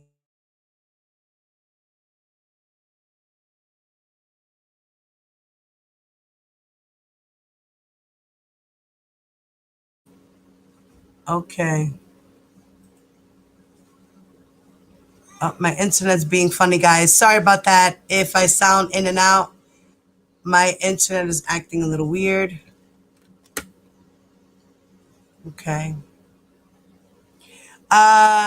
He's a sexual sadist, no lie. He could have been cured. His diagnosis is sex book. Yes. Listen, I actually did a video saying is R. Kelly mentally ill? If you guys get a chance, you can go through my videos there. I have a lot of stuff on R. Kelly. And I actually did one about that. And yes, he has quite a few. Allegedly, apparently, according to these professionals that were just analyzing him, they weren't giving a professional diagnosis, you know, but they were just analyzing him and giving their opinions on what they think he might have, according to the psychological world. You know,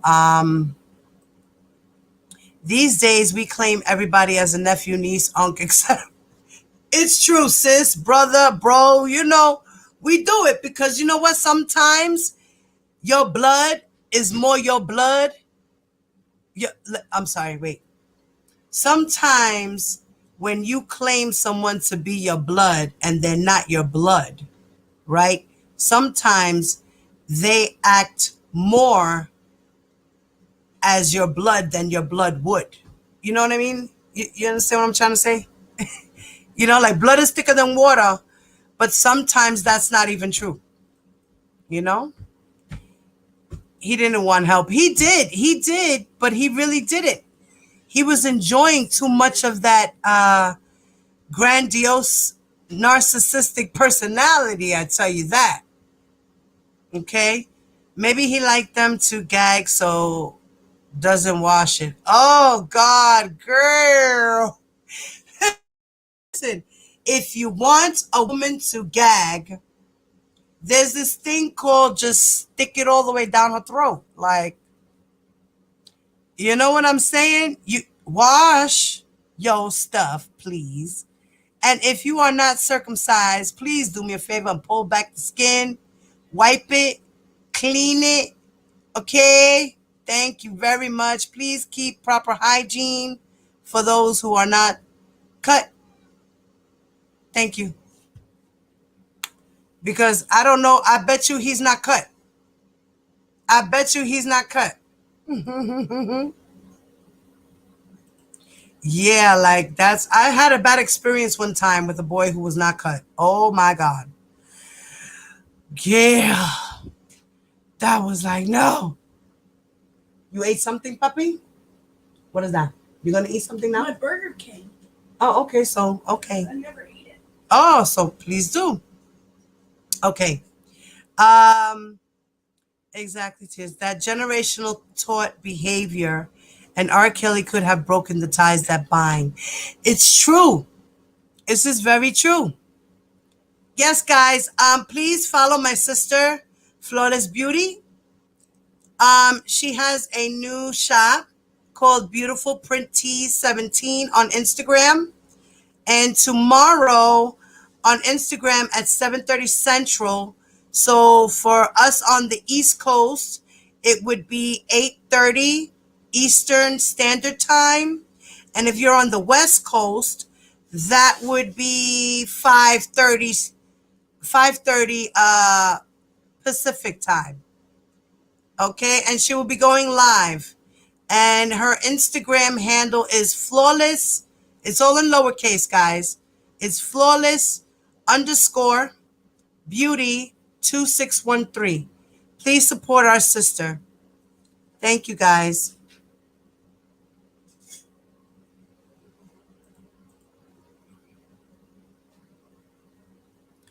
Okay.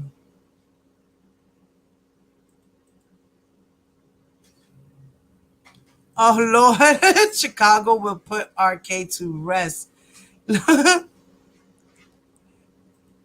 This doesn't happen without him. Right. Everything, every part of his brand, there's moving parts. There are moving parts to everything he did throughout these 30 years. It's called the Enterprise.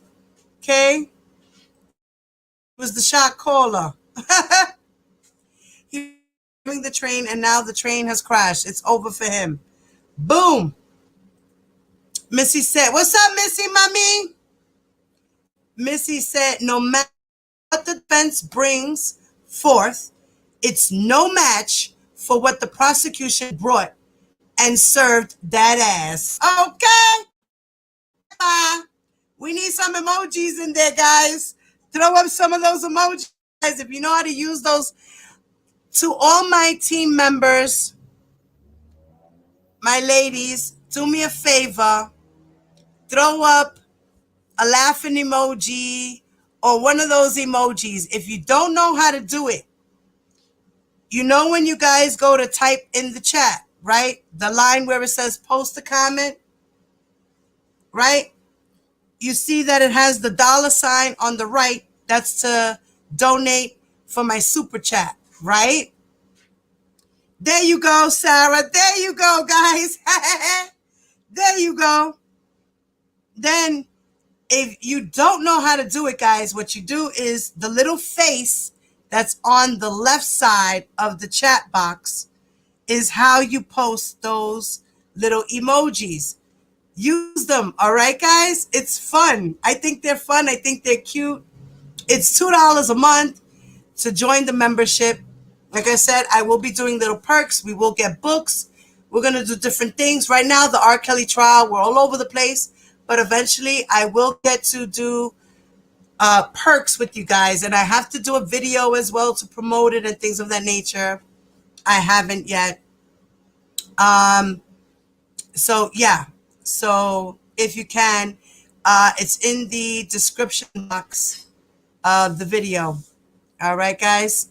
So if you want to join the membership, or it's even if you go out of the chat, you should have the button that should say join. It's highlighted in blue. If you guys want, you can join. Okay. So you guys could use the little emojis and stuff and have fun.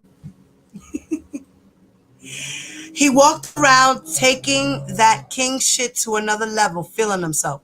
Yes, he sure did. She knew if she didn't perform, she would get beat. Yes. See, that's another thing. That's another thing that he did with these girls, and that was proven by the prosecution when they showed the video and the audio the other day. They proved that he does that. You know, he took the girls off and whooped their asses off camera. You know? She said my stomach hurts. Glad I didn't see her. Would have been on the stand myself. He took the money. Oh, I love you guys. Thank you so much for showing me love. All right, so let me go back to the article. Let's finish up. Okay, so guys, I'm going to go off screen. But Sarah, I love it. What I miss.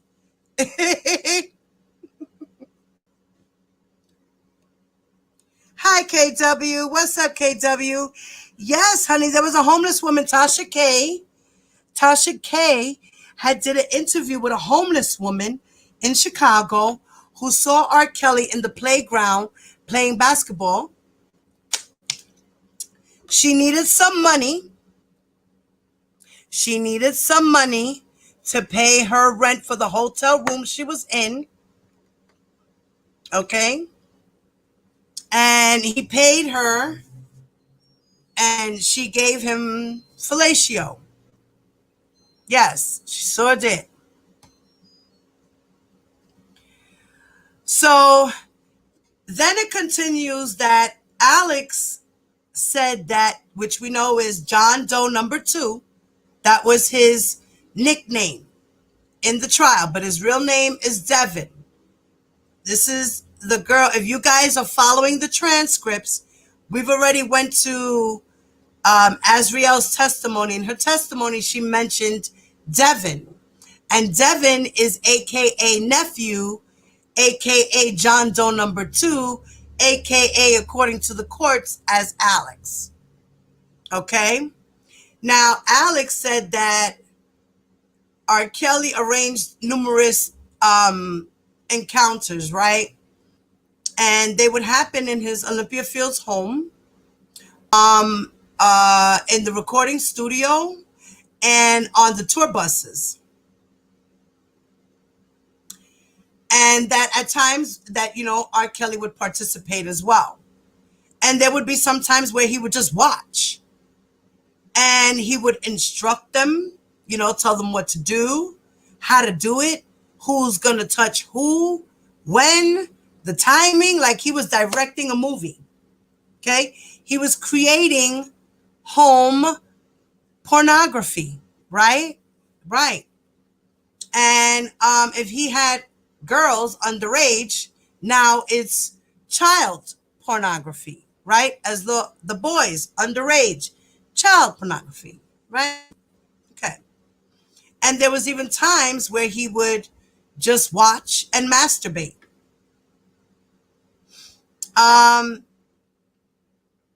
And that on almost every occasion, R. Kelly would make recordings of the experiences. And that he even told Alex, R. Kelly even told Alex to call him daddy, just like the girls. Just like the girls. And that Alex described the women to be zombie-ish. And that he wasn't supposed to speak to them outside of the sexual encounters. So while they were doing these acts, they were allowed to talk to each other. Only when they were doing these acts were they allowed to talk to each other. Outside of that, they were not allowed to look at each other. They were not allowed to talk to each other. They were not allowed to keep in contact with them. Stop running. None of that. And it was to a point, it was that to a point to where Alex didn't even know the girls' names.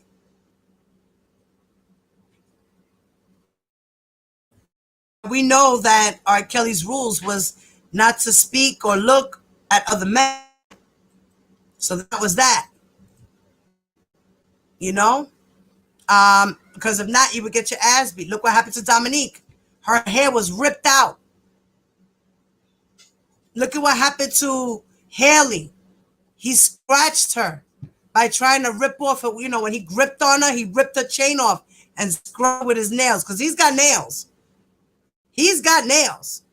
If you look at him, he's got nails. So that wasn't the chain that scratched her.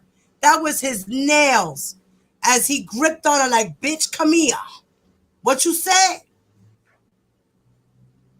You know, you shove me, I shove you. Depending on how he shoved her. He could have gripped her as he pushed her away. Okay. And R. Kelly also had told John Doe number 2, aka Alex, to lie about his relationship and that to tell people if they asked him that he was R. Kelly's stylist. So he was just another employee, right? And that now when Mr. Kanik cross-examined him, right?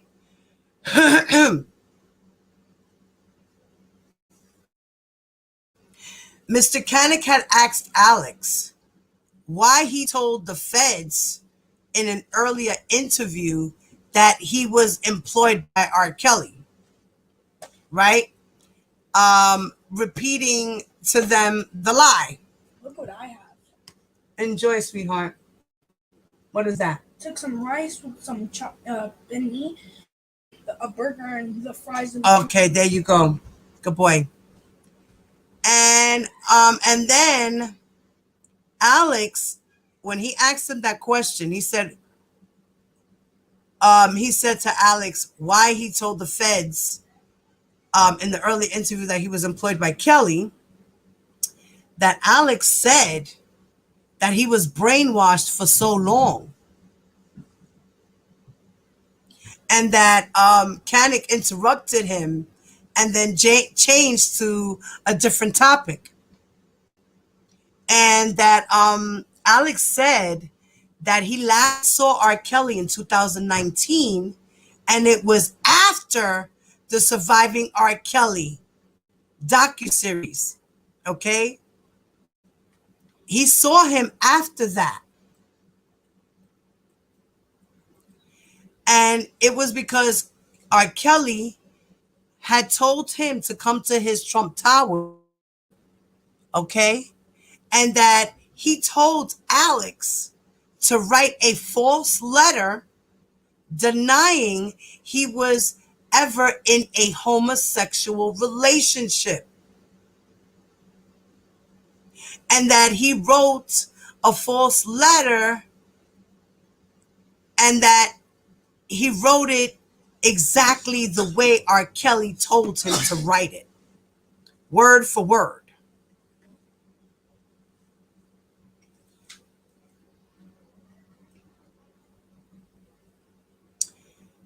And yes, if you are a survivor of sexual assault, you can call the National Sexual Assault Hotline at 1-800-656-HOPE.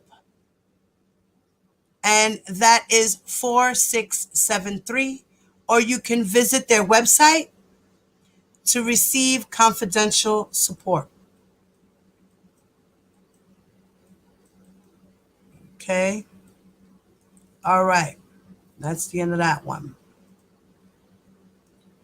Now, we know that the other day, on the 14th, the tapes came out, right? Sexual assault happens at any age, yes.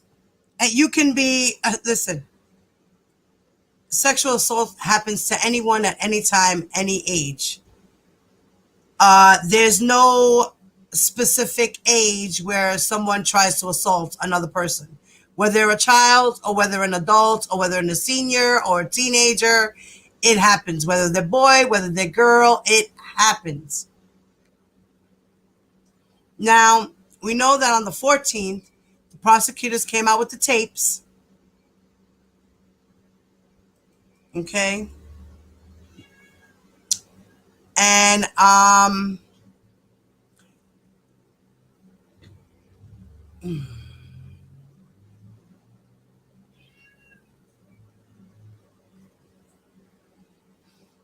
okay.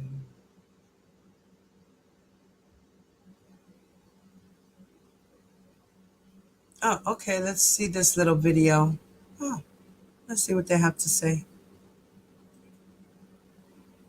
I'll give you 2.5 of my 10-piece chicken McNuggets for a quarter of your quarter pound of cheese. But judging by weight, mine's worth at least 4 chicken From a McNuggets. cost standpoint, they're of equal value.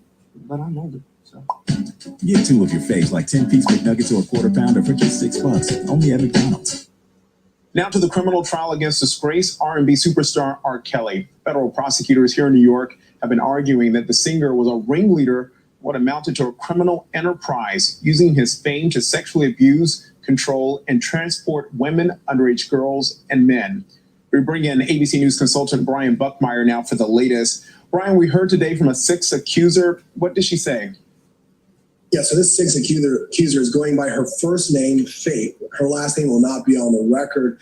This is a unique accuser because she's the first one who's accusing R. Kelly of not statutory rape because she met him when she was 19 years old at a concert in Texas. She talked about an 11-month relationship that she had with R. Kelly.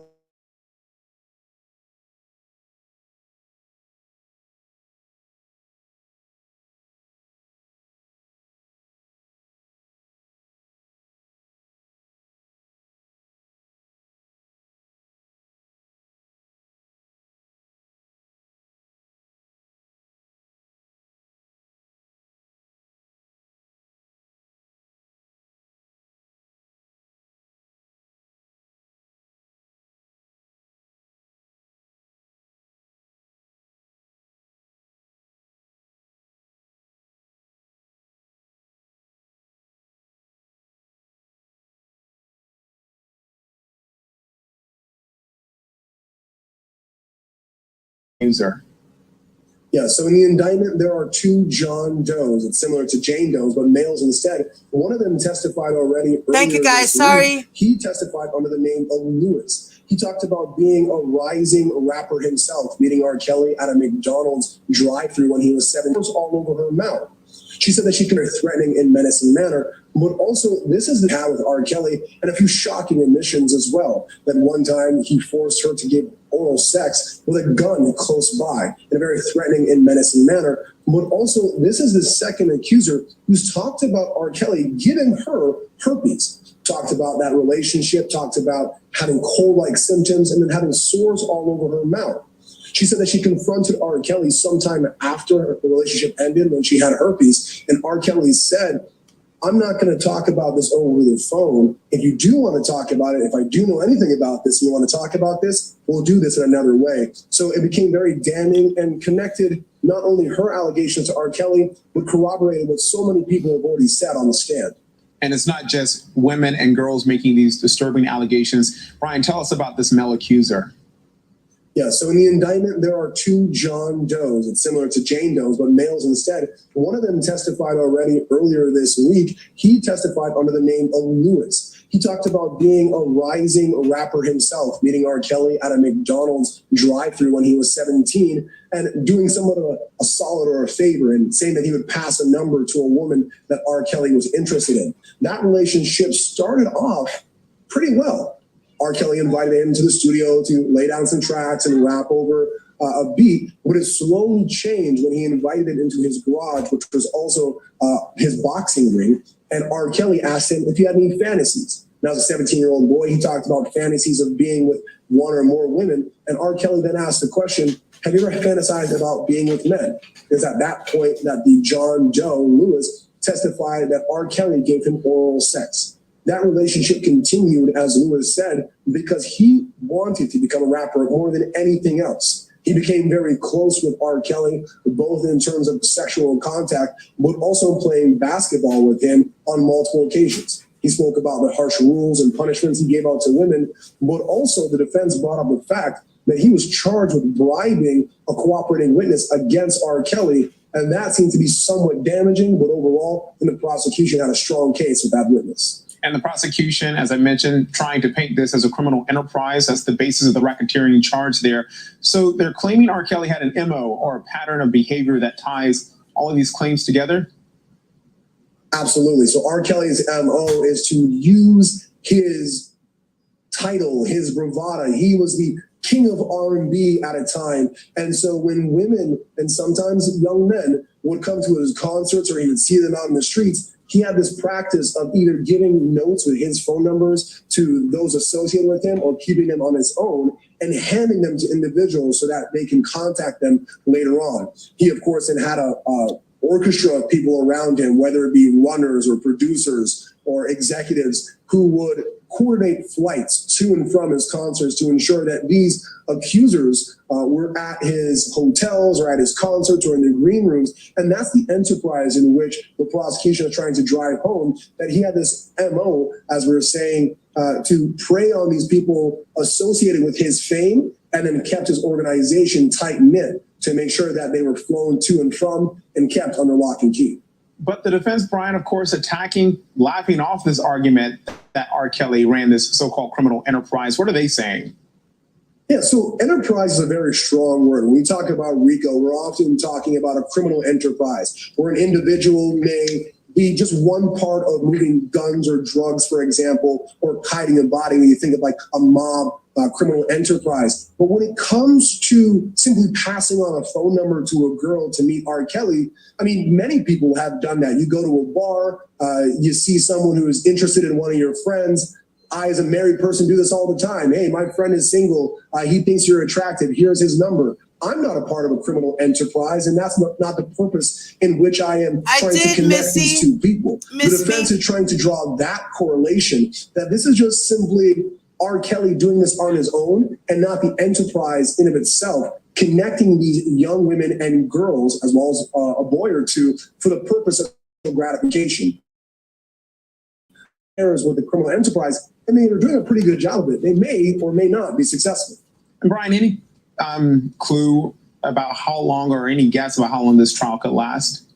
At its onset, this case started on August 18th, and the judge said that this could take anywhere from 4 to 6 weeks. It appears that the prosecution is pushing through a lot of their witnesses, so I would gather that it'd be closer to the 4 or 5 week mark, but there's plenty of testimony to still come out. Yes, 6 of the accusers have testified. We're still waiting on one more John Doe and multiple other parties or witnesses who could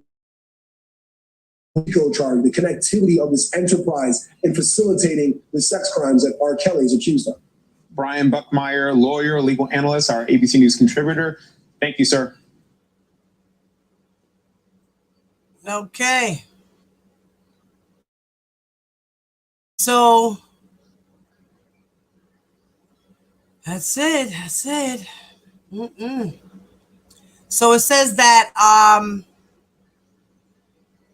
all right.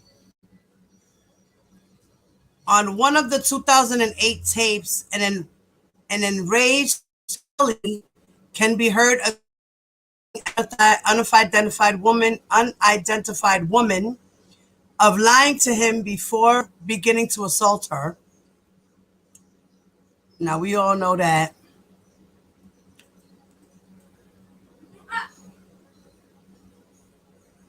Okay. Now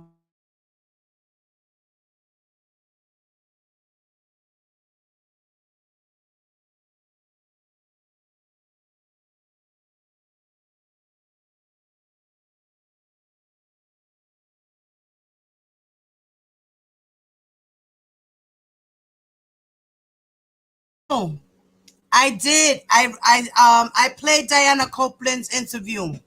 I did. It's in the beginning of the video, mommy. I sure did, girl. She was like, yo, she even looked up to the side like, yeah. Let's listen to this. Wait. I'm going to see it. Wait. Is this the one? Wait. Is this the right one? Oh, no. Wait. Where is? I really know this.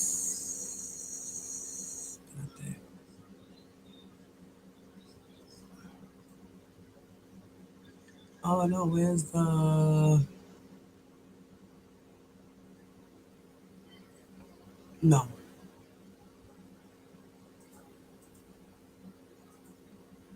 All right, no, it's not doing it. Don't do it. Don't do it. Don't do it. Okay. Sorry. All right. So this is a little from the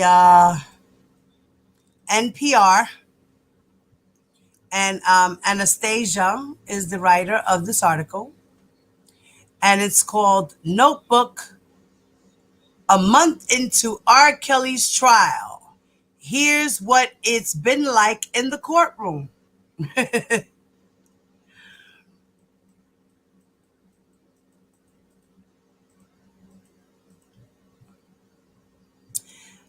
The federal trial against R. Kelly in New York is now almost at the end of its fourth week of testimony. Dozens of witnesses for the prosecution, including 11 alleged victims, have appeared on the stand in this case, in which the R&B superstar stands accused of running a criminal enterprise not unlike the mob. In this case, the government says the purpose of that enterprise was to prey upon young women and teenagers and lure them into sexual relationships. Now, when jurors were selected early last month, Judge Ann Donnelly told them that the trial would take about a full month after testimony began on August 18th. Now, we're almost at the point already now. And the prosecution is still laying out its argument.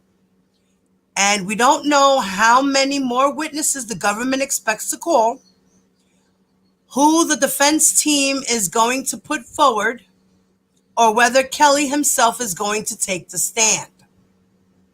So we don't know. What do you think, guys? Do you guys think they're going to put R. Kelly on the stand? What y'all think? Do you think that's a good idea or bad idea? She sure was, Miss Mimo. Mm-hmm.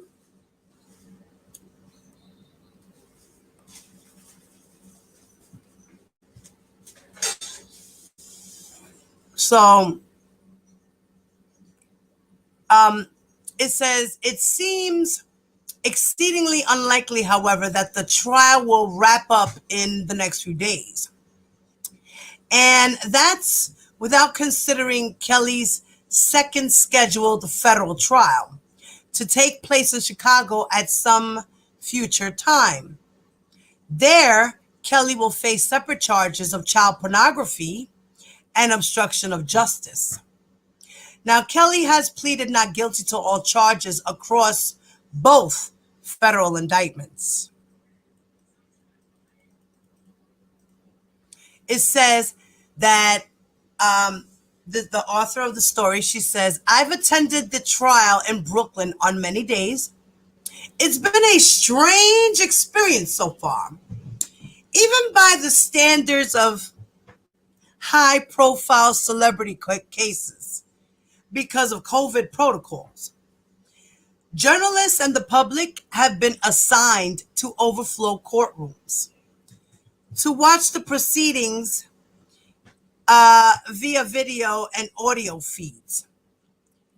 Every trial day, hours before the court even opens, R. Kelly supporters line up to snag hotly coveted seats in overflow areas.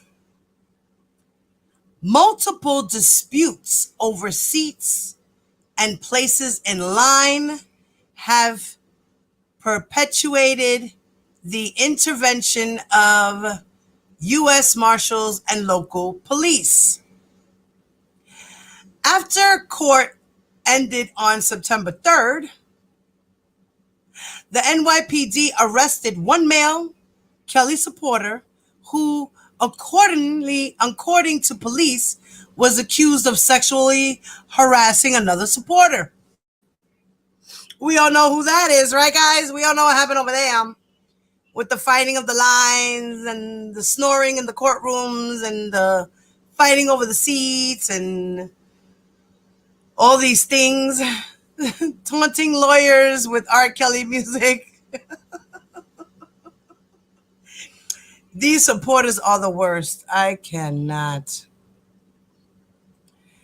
Now she says, is that a weird shadow?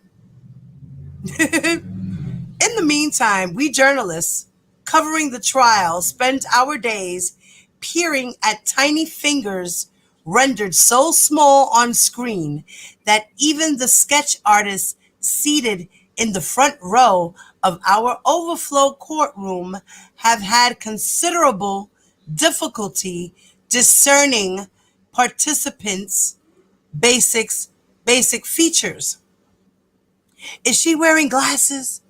Does he have a shaved head? Or is that just a weird shadow?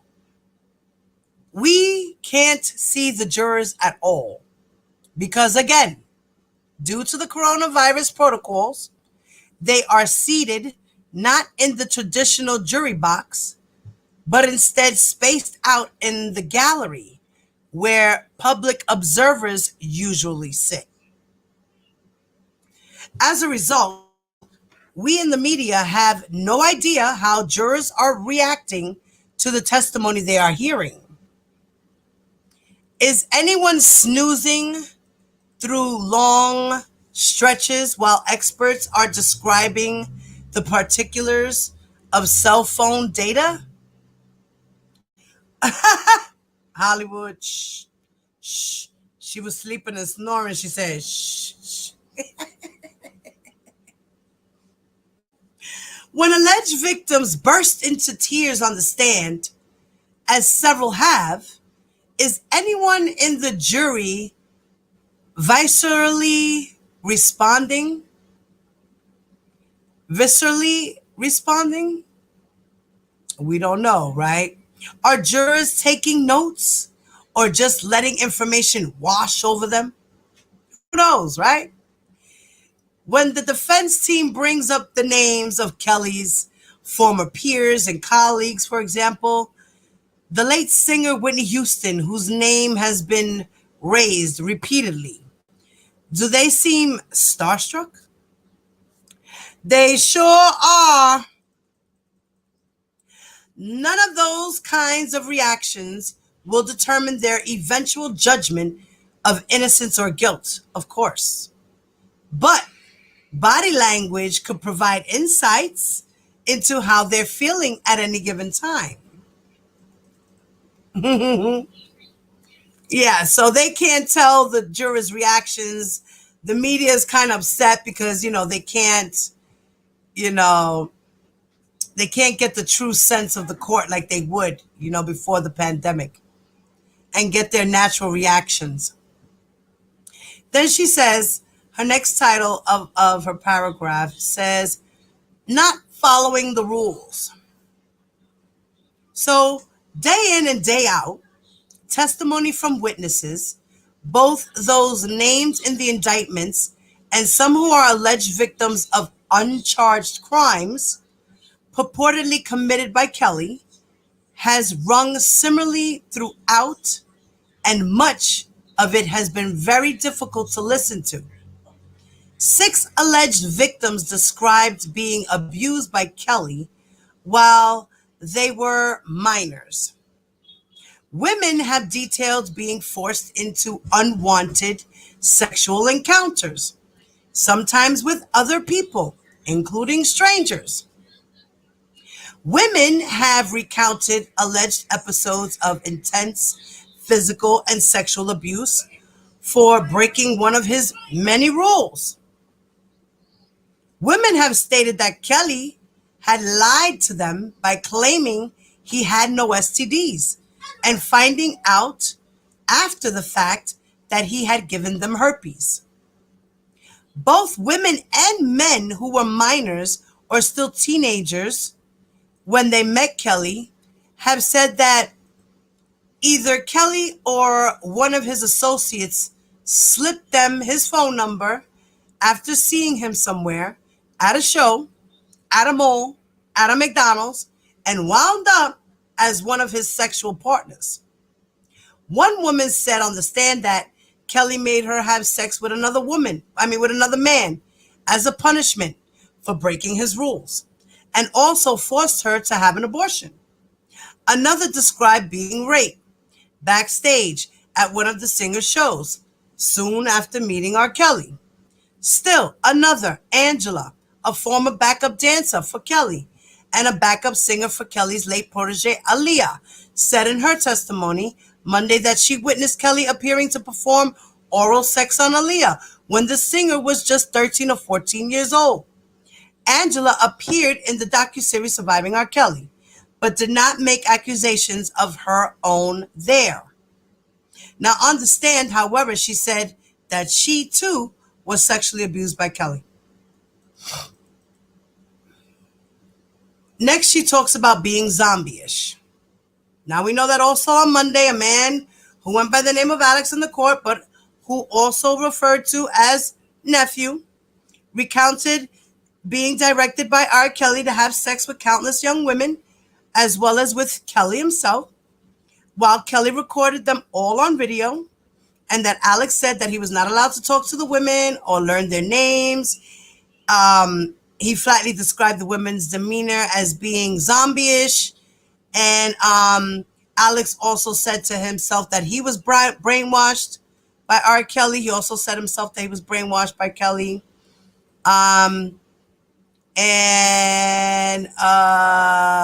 Why the prosecutor had asked, why did you, the prosecutor asked Alex, why did you do what the defendant told you to do? The boy Alex, the man, said, actually, he hung his head and said, I actually don't even know.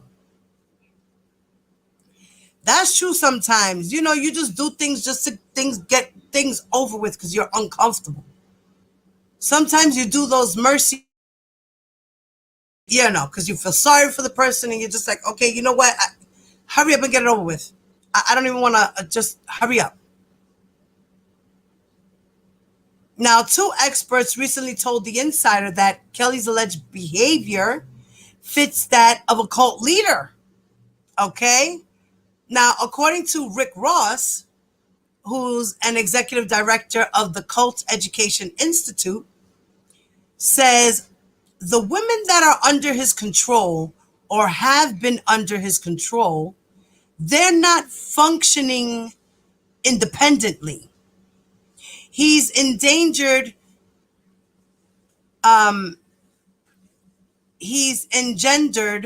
dependency upon himself.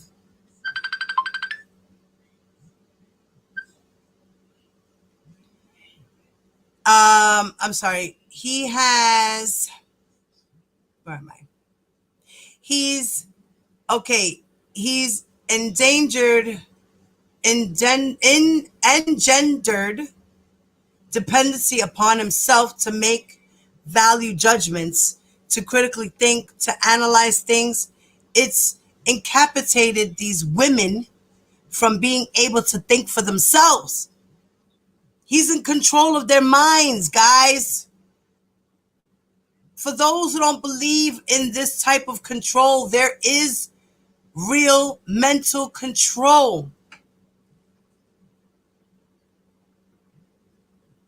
Like he said, it's incapacitated these women for being able to think for themselves. They have to do as they're told, or they will be punished, or suffer some type of consequence. And then in contrast, the defense team has alternately sought to characterize the women as groupies, or argued that R. Kelly treated them lavishly, providing them with gifts, trips, and spending sprees, while always opening doors for them and standing if they entered a room. Like, that is supposed to do something different for the things that he's allegedly being accused of? I mean, like, come on. He has to portray some type of charisma, some type of persona that he's this great guy and he helps everybody and he's got such a big heart and all these things and he's crazy. To me, anyway.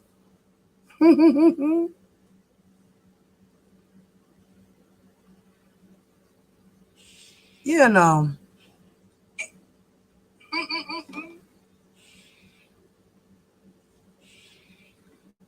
Okay, something happened there. Hold on.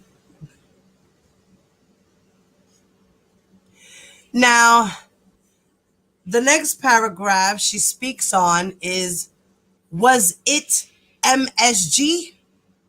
Right? Now, remember that in the transcripts, they were talking about Sonia, who testified, right? And that she was Jane Doe number 3, and she allegedly had ate some Chinese food, and she felt sick, and she passed out, and she was trapped for 3 days with R. Kelly, and all those things, right? So now she speaks on what is MSG. Now, she says that defense lawyer Mr. Kanik had repeatedly asked women on the stand if they twerked at Kelly's shows or in his presence, as if dancing suggestively meant that they deserved alleged abuse, right? Like, that's crazy. Then Kanik also tried to discredit the allegations of one woman, Sonia, who believes that she was drugged and sexually assaulted at Kelly's home after going there to interview him for a Utah radio show. And in her testimony, she said that she'd eaten a few bites of some Chinese food shortly before she fell asleep. And the question was, quote, was it MSG? So Mr. Kanik asked her during cross-examination, implying that she'd gotten sick because she ingested some monosodium glutamate, like a common amino acid present in everything from tomatoes to Cool Ranch Doritos. Now, it says that activists say that anti-MSG sentiments are more about racism than about science. Ain't that crazy? Now, it says that also Kelly has a team of 4 lawyers, two of whom have never argued a federal trial before, and it often shows.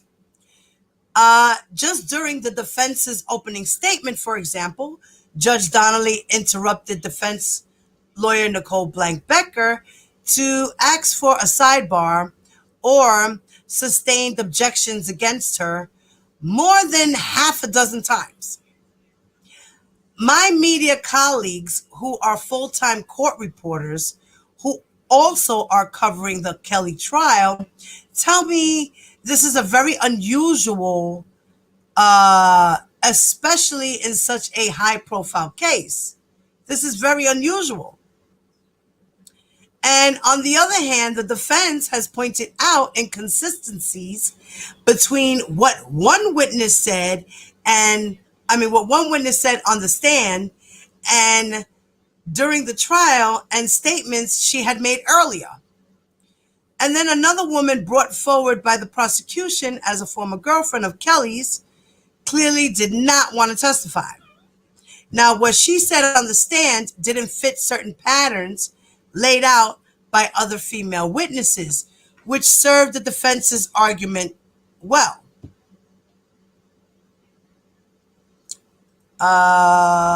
Okay.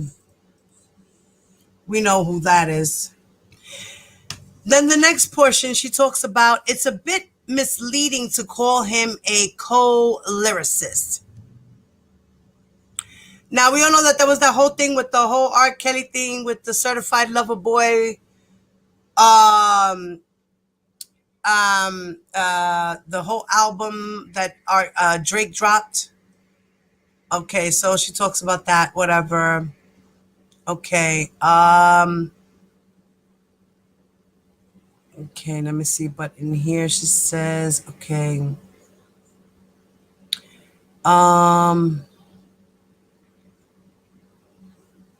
Okay. Okay.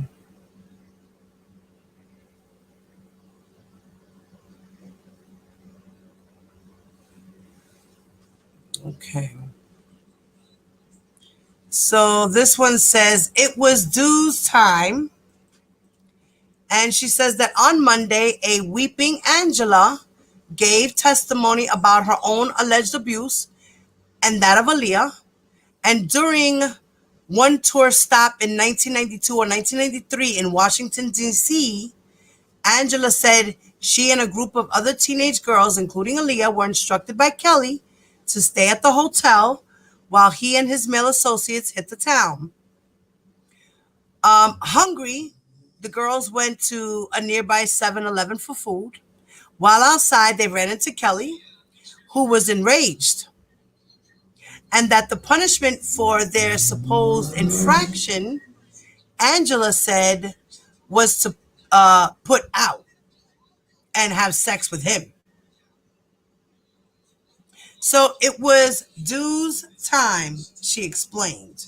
So whenever he would say something like that, that means you got to bend over, drop him, give him 20, you don't know. She explained that.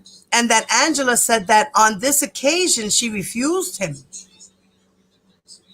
and suggested to Kelly that she would call her mother and let her family know what was going on. Now, Kelly allegedly relented, saying he was just joking. And we all know that Aaliyah's billboards have been sprouted up around Manhattan in New York in the past few weeks. They've been hailing the arrival of her albums on streaming services. And just minutes after I leave court, she says, I pass underneath a giant version of her towering over Canal Street, full of such promise, fire, and swagger. Some days it's been hard enough to glance up at her, given the testimony that we've heard. Yeah, like, wow. Oh, baby. I still can't even believe that this man did these things to these girls. You know, and like I said, they were all young. They were starstruck. He groomed them. He did a lot of things. So this is an article that I found by Jim DeRogatis, that he wrote for the New Yorker. And let me take this out real quick. So what are you guys saying out there? Let me do this. Do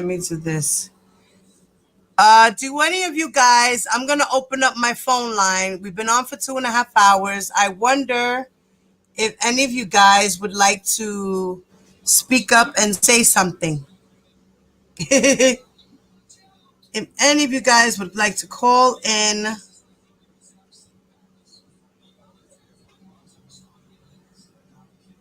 Okay.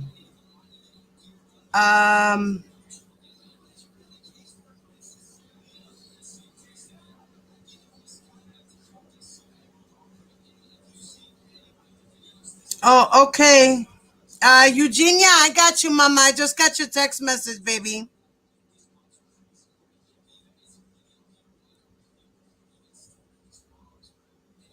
If it lets me reply, Jesus. Okay.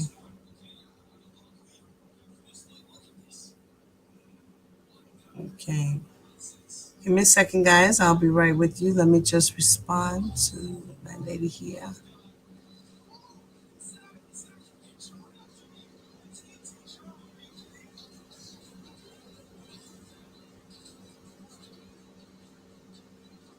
Okay. All right, Eugenia. I just sent the message back to you, honey. Okay.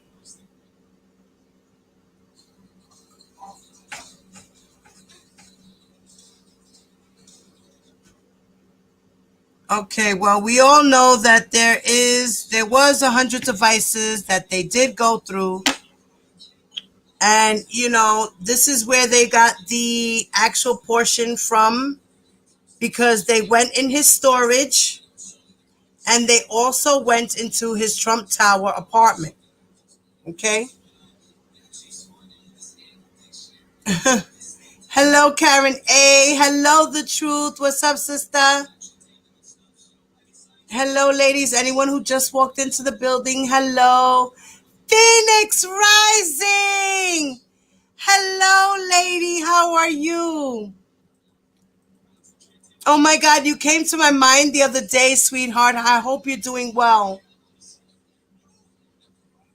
I hope you're doing well. Yeah, the chat's gone quiet. I see somebody must be on right now because a bunch of people jumped off. So somebody has to be on right now doing something.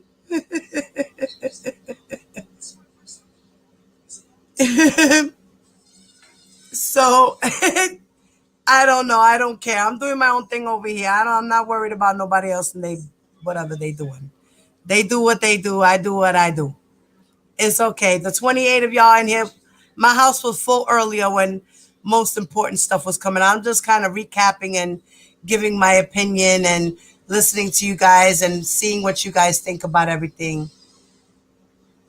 Hey, Diva in chat, just arrived back to this winter joint.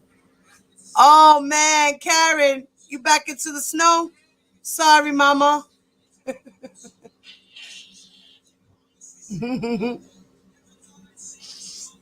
Okay, so let me go back to the article if nobody wants to call in. And thank you guys for the Cash Apps. Thank you guys for your donations to the Super Chat when you guys do. Thank you so much, guys. I appreciate it. I'm glad you guys are still here with me. I love yous. But yeah, so Jim DeRogatis, as I said, oh, I'm sorry. Why did I stop sharing? I didn't mean to do that. Well, you know what? It's okay. I don't have to show the article, do I? I could just continue reading from here. Let me do that way. It doesn't matter. Okay. Go here. So now, in this article that Jim DeRogatis wrote, he talks about the settlement factory that kept R. Kelly's accusers quiet. Okay? So we're going to go into this article here, and it was written September 14th, like I said, by Jim DeRogatis. And here he talks about some of the women testifying against the R&B star, and that they were once represented by Susan Loggins, who negotiated payouts with Kelly's lawyers in exchange for her client's silence.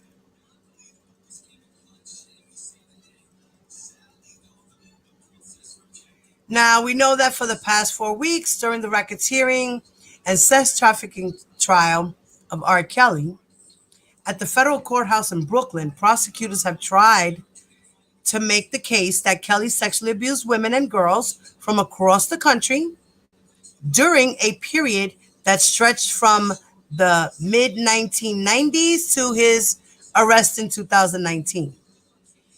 He has pleaded, as we know, not guilty and denied the charges against him. Now, during this same period, Kelly became a dominant voice in popular music, selling hundreds of millions of records and emerging as one of the most successful singers, right? Now, that he's a songwriter, he sings and produces in the history of R&B. Now, in 2002, he was indicted on child pornography charges, but the case brought by the state of Illinois took 6 years to go to trial. It was narrowly focused on a 14-year-old girl in one tape, and neither the girl nor her parents testified. And Kelly was subsequently acquitted. And how is it that he is only now facing extensive criminal charges for his alleged crimes?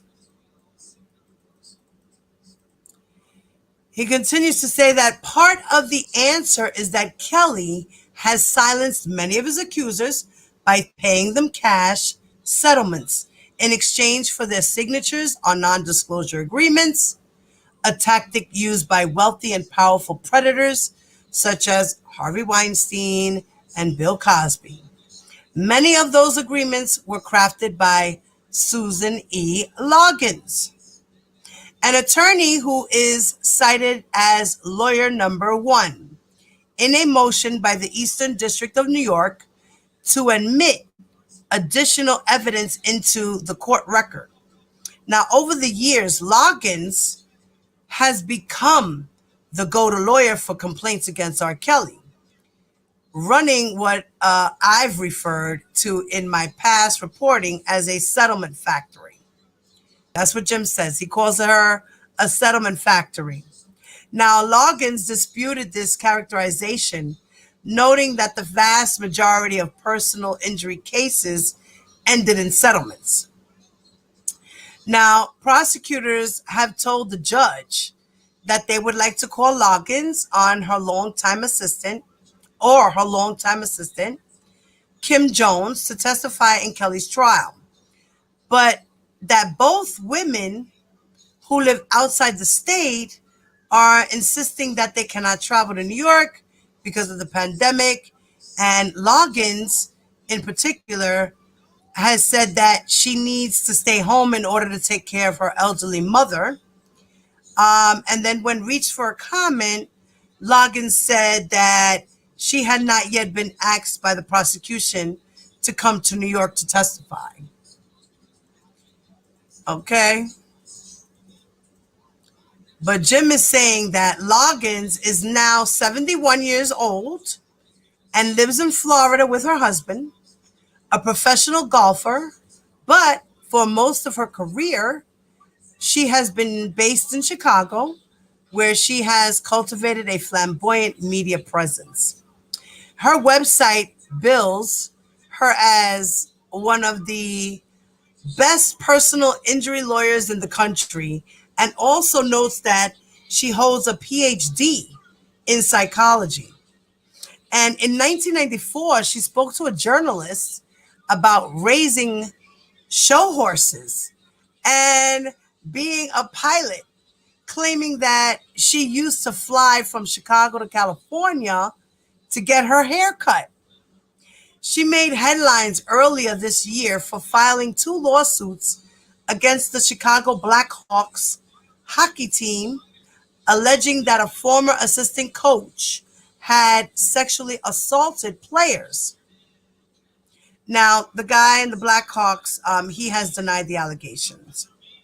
And she granted several interviews about those suits, but has long avoided speaking in detail about Kelly.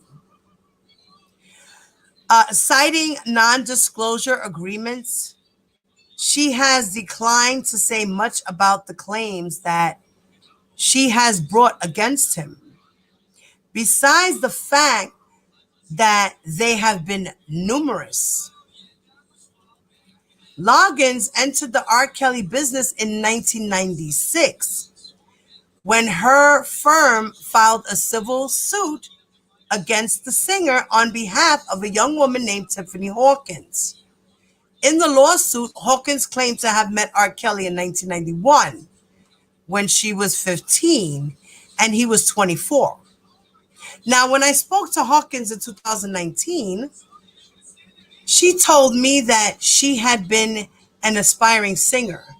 She had recorded backing vocals on Kelly's debut album, Born into the 90s, and had been backing singer for Aaliyah, Kelly's protege, who became one of her close friends.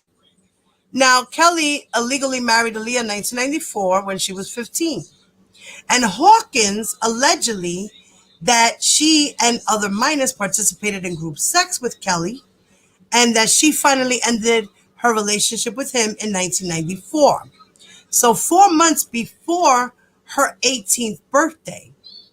2 months later, she said she attempted suicide. And that Hawkins continued to hear stories about Kelly and underage women. And that in 1996, she decided that he needed to be stopped. She sought advice from Demetrius Smith, his longtime friend and former road manager, right, who had recently broke ties with him. And that Smith told Jim that he brought Hawkins, Tiffany Hawkins, to Susan Loggins and Associates because he had seen Loggins' splashy ads. Now, a young associate at the firm named Ian Alexander conducted Hawkins' intake interview. Now, he was a big music fan, and he was shocked by what Hawkins told him about Kelly. Now, Loggins had no idea who R. Kelly was, but she agreed to accept Hawkins as a client. Now, Hawkins wanted to press criminal charges, and Mr. Ian Alexander said that he contacted the Illinois State's Attorney Office on her behalf. But according to Hawkins and Alexander, the office chose not to pursue her case. And to Jim, she said to him, "I was a young black girl who cared." That's what Tiffany told Jim. And then Alexander then helped Hawkins file a civil suit against R. Kelly. Now, his label and his management company claiming that the singer had a propensity to have sexual contact with minors and seeking damages of $10 million. So Hawkins gave a 7.5-hour deposition, after which R. Kelly's lawyers offered her $250,000 to settle. It was only their first offer. But Alexander said that Loggins pressured him to get Hawkins to take the deal. So Loggins, she denied this. She denied that she put pressure on Tiffany to take the deal. Now, her firm then kept a third of the money, which is standard practice, but Hawkins told Jim that she never even met Susan Loggins. So it was just, she never even met that lady at all. Now, that lawsuit set the template for much of what followed during the next 2.5 decades. Now, 2 more suits were followed in 2001 and 2002 on behalf of 2 alleged victims in Chicago. Now, both of whom claimed that Kelly had sexual contact with them when they were minors. Now, those cases were also settled out of court. Subsequent cases were settled without a publicly filed lawsuit. Now, Loggins would inform Kelly's lawyers of her client's claims and then negotiate a settlement between the 2 parties, keeping the charges out of civil court and also out of the news. So that was the biggest thing for them, was to keep everything under the rug, under the wraps, hush, hush, don't nobody know anything, settle with these girls, get it over with, because you're going to be damaged if things start coming out about you, you know? Now, the prosecutors in Kelly's trial have cited 4 federal cases to support the argument that non-disclosure agreements should not prevent victims from speaking out for the public good, including a ruling against Cosby in 2016 after he sued one of his victims, Andrea Constant, for speaking with prosecutors. As a result, 2 alleged victims whom Loggins represented have testified in Brooklyn. Now, the first, Jane Doe number 4, claimed that Kelly began sexual contact with her in 2009 when she was 16. And we know who that is, right? And he was in his early 40s. Now, she told the court, she said, I got a lawyer because I wanted to press charges, criminal charges against him. But she never did. Instead, Logan struck a $1.5 million settlement with Kelly's attorneys in exchange for a non-disclosure agreement. Wow. Then the court also heard from Courtney Wilson, a former associate at Logan's firm, who conducted Jane Doe number 4's intake interview. Now, the other alleged victim, Jane Doe number 11, testified that she began a consensual sexual relationship with Kelly in 2001 when she was an adult, and that he knowingly gave her herpes. Now, she said that she also hired Logan's, and the lawyer reached a cash settlement for her with Kelly in 2004. At least 2 more of Logan's former clients are cited anonymously in the prosecutor's motion to admit additional evidence. Now, it is unclear whether they will take the stand, and we know that they did. In the 21 years in which I've reported on Kelly, Loggins has gone on the record just twice in conversations spaced nearly 2 decades apart. There are 2 aspects to this. She told me in 2002, referring to the clients she represented with claims against Kelly. She said, they don't look at it negatively when it's happening. They look at it as a positive thing, that R. Kelly is their boyfriend. It's not until later when he dumps them and then they try to get a job in the music industry that they realize that they're blackballed. They get older and realize that they screwed up and they fell for it. It's like any young girl feels when she gets dumped by a guy. At that point, they start telling people, look, at this bad thing that happened to me. And when they come to us as a civil lawyer, there's no benefit to them to bring a criminal case. Wow. So she's just like, they just won't be believed. The case won't happen. So they might as well just have come over here to me, settle out of court, give them money so they could just be quiet, keep it moving, go on with life. You'll be okay. And that's just okay. Wow. You know, and these girls did what they were told because they felt like that was the right thing to do. What they were being told, that was, you know, the right thing to do. So they did it.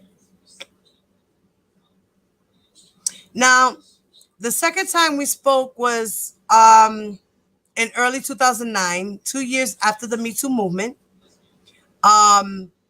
brought newly intense scrutiny to men who exploit their wealth, fame, and power. And shortly after the documentary, Surviving R. Kelly, first aired, he said, I asked Loggins whether she stood by her earlier quote. And it says, I quote, I said that, and that's right, she said. Later, she went on to say, look at 50 Shades of Grey. I really believe there is an inherent desire of a lot of women who are in fatherless homes to have someone who is stronger than they are. Now, during the 2019 interview, Jim also asked Loggins about the first civil suit that her firm was involved in regarding R. Kelly, and the one filed by Ian Alexander on behalf of Tiffany Hawkins, which set much of the firm's later business in motion. I thought he was a schmuck. That's what Logan said about Alexander. He doesn't disagree. He only stayed at Logan's firm for 2 years, but he regrets his time there. I was definitely a schmuck by virtue of the fact that I worked for her and let her sell out these girls, he told me, referring to the women who went on later accused Kelly of abuse. That's something that I'll have to live with. Wow. You know, he felt bad. He quit. Like, he quit after that. He quit. He's like, I cannot do this anymore. This woman is horrible. She's just looking at R. Kelly for these girls as a cash cow, you know, and forget about what these girls are feeling or going through. Just give them money. They'll shut up. You know, that's messed up. That's really messed up. And we're going to go to a little quick commercial break, y'all. Here we have beautiful candles.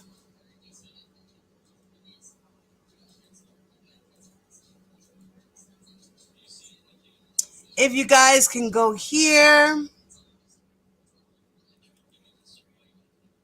They're local and organic. And for you and our world, handcrafted and healthy candles. A little glow for your home. Beautiful. Nice ambiance. Right? Little tea light candles. Okay. Candles for your room, your living room, your bath, you know. And she also has soap, site content. You go to this website here. I'm going to put the website in the chat, guys. Go support our girl, Fantasia, as well. Here is her website to these beautiful soaps and candles that she is selling. All of my soap base that I use is all natural. So everything she uses is all natural. It says that she uses white soap base, avocado butter soap base, shea butter soap bases, clear soap bases, aloe vera soap bases, coconut milk soap bases, olive oil soap bases, as well as charcoal soap bases. And all candles are made with soy wax. All fragrance oils, and they're 100% skin safe. Okay, and they're from P&J Company. Okay, so here she's got some beautiful scents over here. Vanilla cakes for $12.99. Chocolate haze, ooh, for $4.99. She's got that pineapple cake. Look how pretty that thing is. Look at that, guys. Look at how cute that is. Can I make that bigger? Oh, I guess I am. Oh, okay. Wait. All right, I got to get off of it. Okay. And it's pineapple cake. You go to the website. You can order. Add to the cart. It's LadyVanya.com, guys. LadyVanya.com.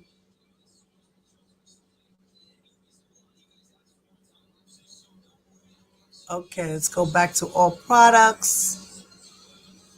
Okay, so there goes some nice pretty candles over here. Sweet pea, cotton candy, pink lemonade cupcake. She's got apple pie crumb, peach crumble pie candle.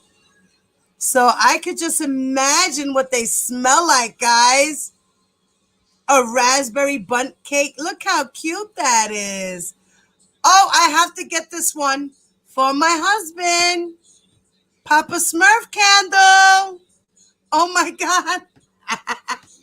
I gotta get this one. So guys, she's got soaps and she also has candles. All right. So please, if you guys go support my sister, thank you. Hold on one moment.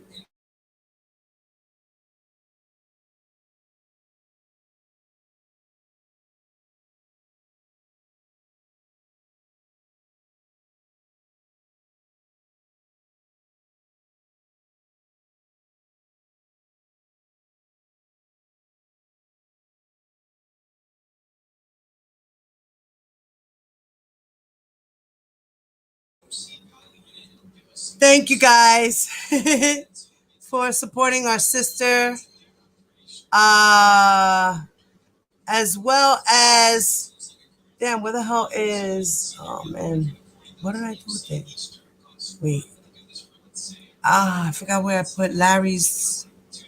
Wait, where did I put Larry's at? Oh no, what did I do with this? Wait. Where's my Etsy thing? Hold on. Oh no, where's my Etsy thing? It should be bookmarked then. Why is it not on the, wait, let me see. Where'd it go? I didn't do it right.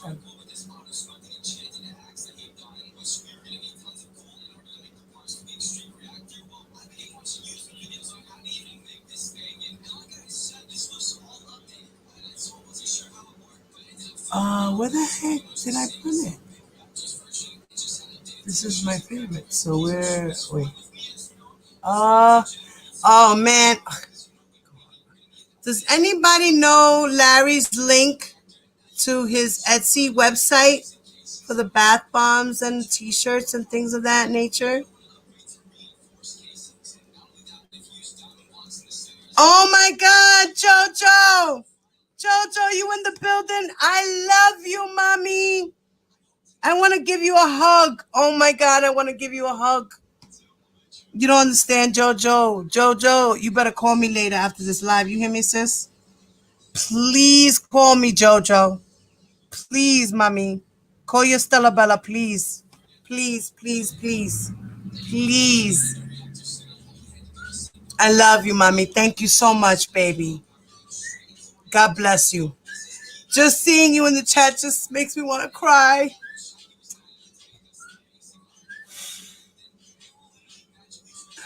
I'm sorry.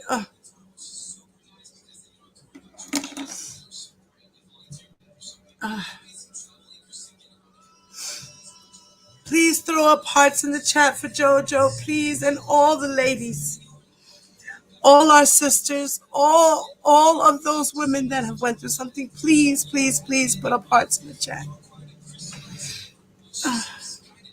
Jojo, I've been trying to reach out to you. Every time I try to reach out to you, it's like we be playing phone tag. Oh man.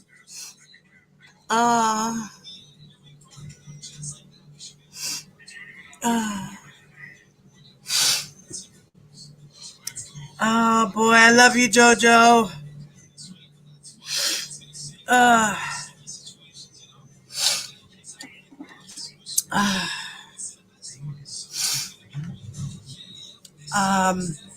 Yes, I'm trying to get girls, help me.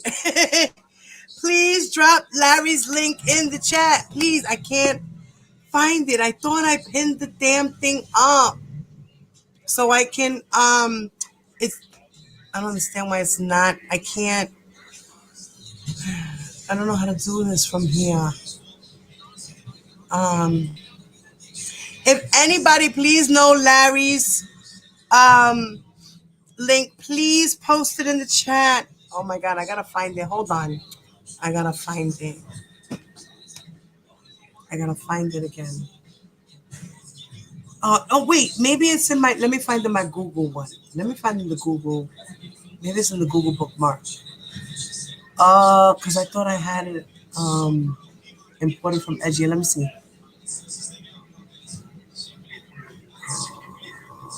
No. What was the other? Oh, here we go. Other ones. Oh, it might be here. It might be here. I have so many bookmarks for different things, you guys. It's crazy. If you only saw all the bookmarks I have. I bookmarked the page and now I can't find it. Oh my God. I cannot believe this is happening to me right now. I can't believe I can't find his Etsy. Where the hell did I put it? OMG. I don't know where I put it, where I placed it. You know, sometimes this happens when you're half asleep. You know, I be doing some weird things. I wake up and I'm like, oh my God, I deleted this. Or why is this in this file when it was originally in this file? Oh my God, where is this thing at? You gotta be kidding me. Etsy. Oh, wait. Let me see if I found it. Yeah, but this is the Etsy. This ain't his actual, where's my favorite, I forgot how you found the favorite shops. Hold on. Shit, how do you find your favorite shops again? Oh man, I gotta sign in really right now. Okay.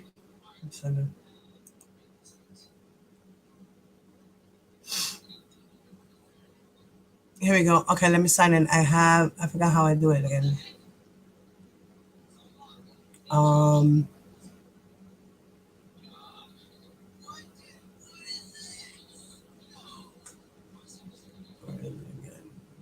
Updates, let me see.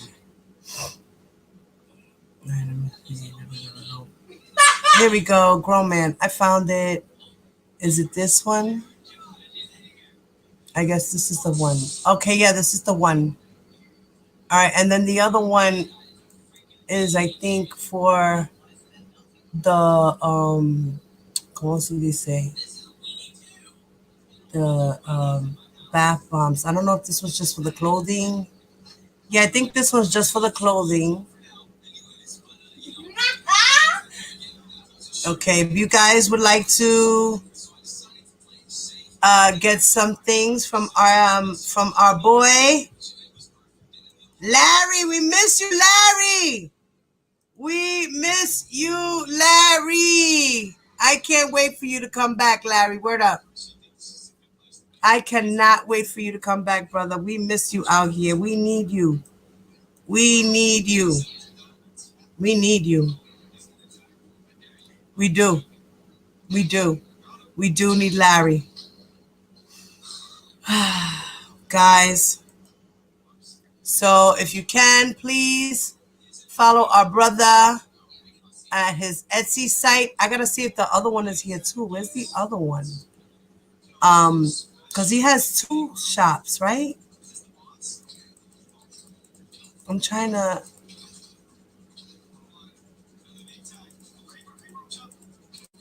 Wait, okay.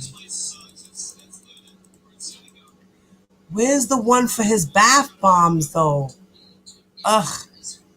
I don't know no, I think this is just the clothes. Shoot. All right, well, there's his info there, guys. Thank you so much for supporting Larry as well.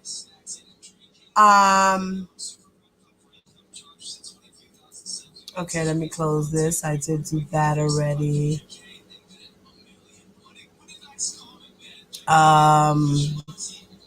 Okay, this was Cheryl Mack today, I believe. Let me see. This was Cheryl Mack today. Oh, this was the 13th. No, this is all. Okay.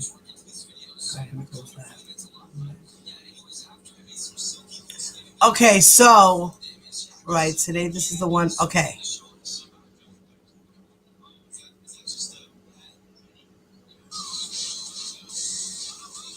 Oh, okay.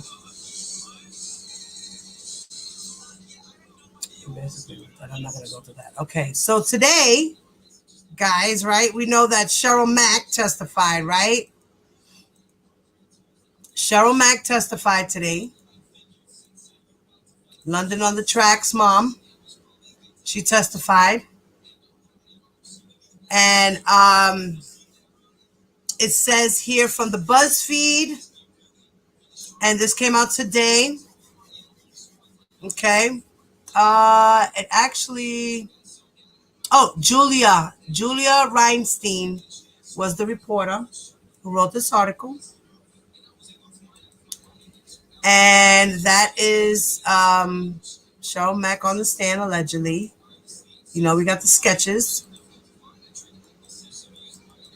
And it says that, yes, this was Cheryl Mack today. This is a sketch of her today in court. She was a former talent manager who later became an assistant to R. Kelly. And she testified in court in Brooklyn today that he threatened her over a teenage singer's lawsuit, saying that she needed to pick a team. And that he said, generally, in these situations, people come up missing. So Cheryl Mack told the jury that she was subpoenaed by the prosecutors to appear in court, and she acknowledged her testimony, and she did not wish to be there. And she became emotional at several points while on the stand. Occasionally, she was taking long pauses in order to collect herself before answering questions. And she testified that she first met Kelly in 2005 when she was working as an Atlanta-based talent manager. And then in 2009, she began managing a 17-year-old singer identified in court as Precious. Now, we all know that was Precious Way, right? And that R. Kelly agreed to work with her on her music. And Precious is from Atlanta as well. And that they began living in a hotel near Kelly's house and working in his studio there. And that the partnership between R. Kelly and Precious Way ended abruptly. That's what Cheryl Mack had said. And that she said without her managerial input, that was her personal input. Like, really? You know, like I said, some of these people still love this man at the end of the day. They're going to say what they're going to say, but they're not going to totally destroy him. You know, they're going to do what they have to do because they feel that it is the right thing to do, even though they should have done it a long time ago. But now they're at the point where there is no choice. They have to say something. They're at the point in time where they have to say something. This is the Me Too movement era. This is strong movement for people who are assaulted in the workplaces, whether it be in entertainment, whether it be in you know, a gym, you know, whether it be in the courts, you know, being a police officer, a fireman, like, you know, assault happens everywhere. But it was mainly for people in the workplace, you know, because these people with power, they have money and they have power, and this means a lot. Money talks, bullshit walks, right? Right. Now, it says that she found out that R. Kelly called her and said that she needed to come to Chicago immediately, that Precious Way was suing him. So Cheryl Mack said that R. Kelly told her he said it had something to do with sexual harassment, and that when she left, everything just happened so fast. She was saying what she was saying through her tears, that, you know, when she left, everything just happened so fast. She said, he told me she was trying to file a lawsuit and I needed to pick a team. And it was at that point that Cheryl Mack said that Kelly said people come up missing in situations like the one they found themselves in. I took it as a threat. That's what she said. And that after that, Kelly's manager drove her downtown to the office of Kelly's lawyers, and that there she said she was given an affidavit to sign that had been fully written out, and that she was anxious to leave. And she said that she didn't read the legal documents before signing it, but recalled it included a few yes or no questions about whether Kelly had ever had sexual relations with Precious or given her alcohol. Now, she said she does not recall if she answered those questions. And that it is unclear if Precious ever wound up filing a lawsuit. But Cheryl Mack said that later she learned the allegations had been resolved in some way. Now, the prosecutors did not identify Precious Way, and they have not said why they did not call her to testify.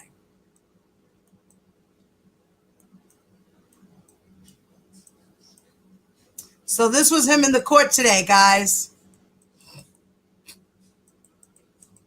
Look at those eyes. Look at those eyes. Look at those eyes, guys. What do you think of his expression right now? He's looking at her like, don't you dare say anything else. Or I can't believe you're saying these things. Nah, he's probably like, don't say anything else. That's what I see in those eyes. He's scared. He's scared. He's very, very scared. And look at Nicole. She's looking like, yeah, we know you lying. That's how her eyes are, like squinty. And you see his eyebrows, they're propped up like of concern. You know, they're wide-eyed, you know. These sketches are crazy, right, y'all? All right, now it said that Cheryl Mack, she flew home to Atlanta and didn't see R. Kelly again until 2013. By then, she was working with music executive Devin Steffens' nephew. Ain't that nephew? She started working with music executive Devin Stevens' nephew. John Doe number 2, guys. John Doe number 2. Who had the idea that they could reinvigorate R. Kelly's career, right? They hit it off and we went to work, Cheryl Mack said. She said that Kelly became her primary client, and later she began working as Kelly's executive assistant. But working closely with Kelly, Cheryl Mack said she witnessed many of the odd and disturbing things that a number of Kelly's other former associates have testified about. She said Kelly was often accompanied by several female guests who were handled with strict rules. At Kelly's basketball games, she recalled these women would sit facing a wall. When one entered a room where there were men besides Kelly being present, the men would promptly leave so as not to interact with the women, she said. She also said that once she booked a show for R. Kelly, and that he felt he wasn't being paid enough for it, right? And as a result, Cheryl Mack said that she had reduced her pay to nothing for 3 to 6 months to offset what he thought the payment should have been. Like, wow. So she gave up her money, her hard-earned working money, to pay back R. Kelly for the situation that happened here at this show. So like others in Kelly's circle, Cheryl Mack also said she had to write an apology letter to him that he dictated after they got into another fight over money. She said that she apologized out of fear, and that she said that that whole letter was 1,000% scripted, and that one night in 2015, after one of R. Kelly's shows, she said she was sitting in a hotel room with R. Kelly and the woman that we know as Jane, right? Jane Doe number 5.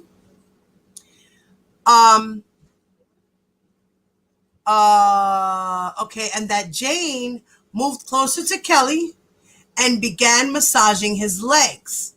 And that Cheryl Mack, she took that as her cue to leave. Like, I gotta go. She was very uncomfortable, she said. And she said that that wasn't her business. She was just there to work. The next day, Cheryl Mack wound up quitting.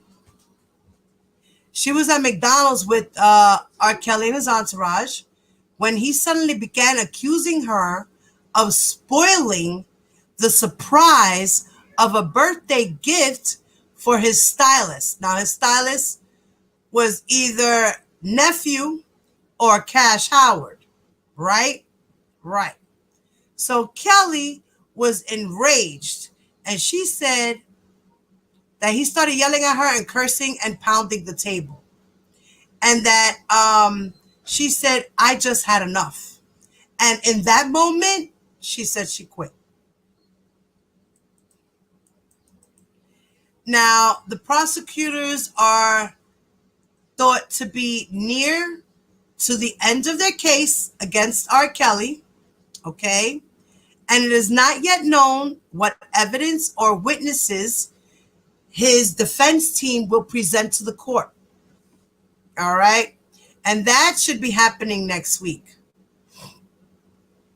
So here we got some pictures.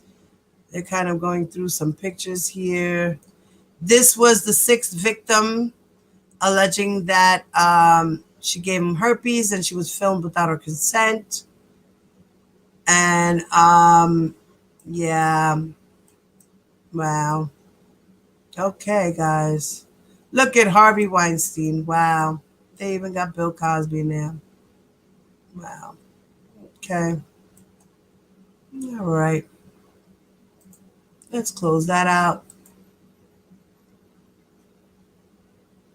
Okay, and we read about that, so we will close that out. So we are just done there. So guys, what do you think? Hello, hello, hello once again to everyone who has jumped into the chat. Jade Matthews, hello, how are you? Lady Eugenia, hello, mommy. Take R. Kelly, give us back Tupac, that's right. Hello, lady. Let's see who else. Jojo was in the building. Hi, mamita. We love you, sweetheart. The Truth, we love you too. Hi, baby. Yeah, I forgot. I don't remember the site for his bath bombs. I gotta try to find it. I'll probably find it on my phone and do it later. I'll put it in my. Yes, thanks, Larry. We love you, Larry. We miss you so much, bro. Yeah. Yes. I need a little. Yeah, I need a little bit of that. And thank you, everyone who donated today. Thank you, guys. Javante, we love you so much, mommy. All you ladies who are going through this, you know. Vera, in charge of the girls' walker. Hello, how are you? I'm glad you guys are jumping out of the chat. That's awesome. I'm so happy to see my new subscribers jumping into the chat and engaging. Welcome, guys. Thank you, guys. I'm glad you guys love it here. Yes. So I am going to end this live.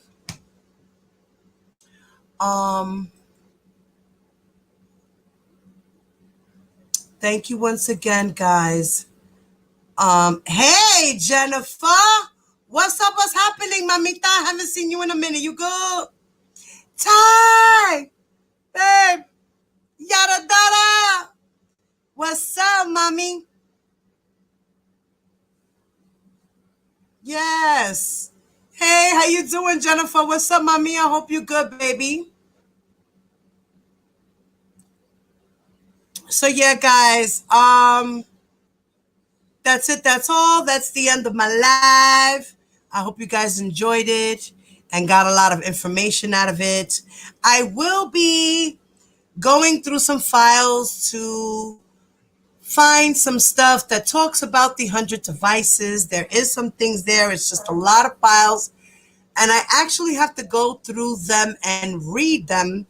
So this is going to take me a while, but I will find the factual evidence talking about the 100 devices. Okay, it's in a transcript. I believe it's in a transcript. I don't remember which one. I have to go through my stuff. All right, guys. So, do any of you guys have any questions? Does anybody want to call in before I end this live? Anybody want to call in with their opinions about what's been happening so far this week? Pertaining to R. Kelly and the trial. Anybody want to make a phone call? Anybody?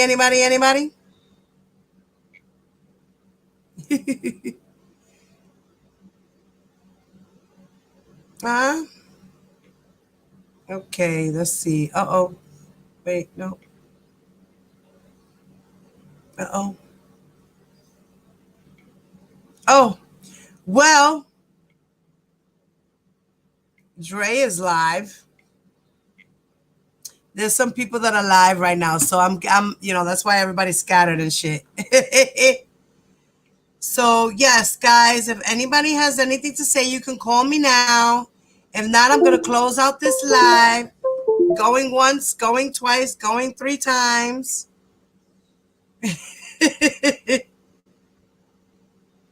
Yes, my prayer warriors, my ladies, I love you, ladies. Thank you so much. I want to see if I can take you girls out with the video. Let me lead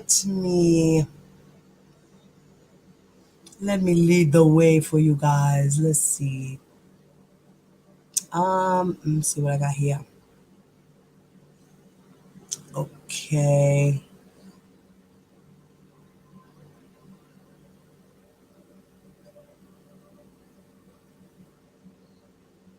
Oh, okay. I'm going to leave you with my girl. Welcome to my girl, Miss Enlightened Target, the Enlightened Target, guys. I love her. She is a psychologist, a counselor who talks about narcissism, and we love her over here. So I'm gonna give you guys a little bit of Miss Enlightened Target. Okay, I'm gonna share her with you guys. I gotta go on mute, right? Oh, wait. Did I do? Hold on. I don't think I did it right. Sorry. Let me do it again. Sorry, ladies. Okay, we're going to share. Right. Okay. And I'm going to put her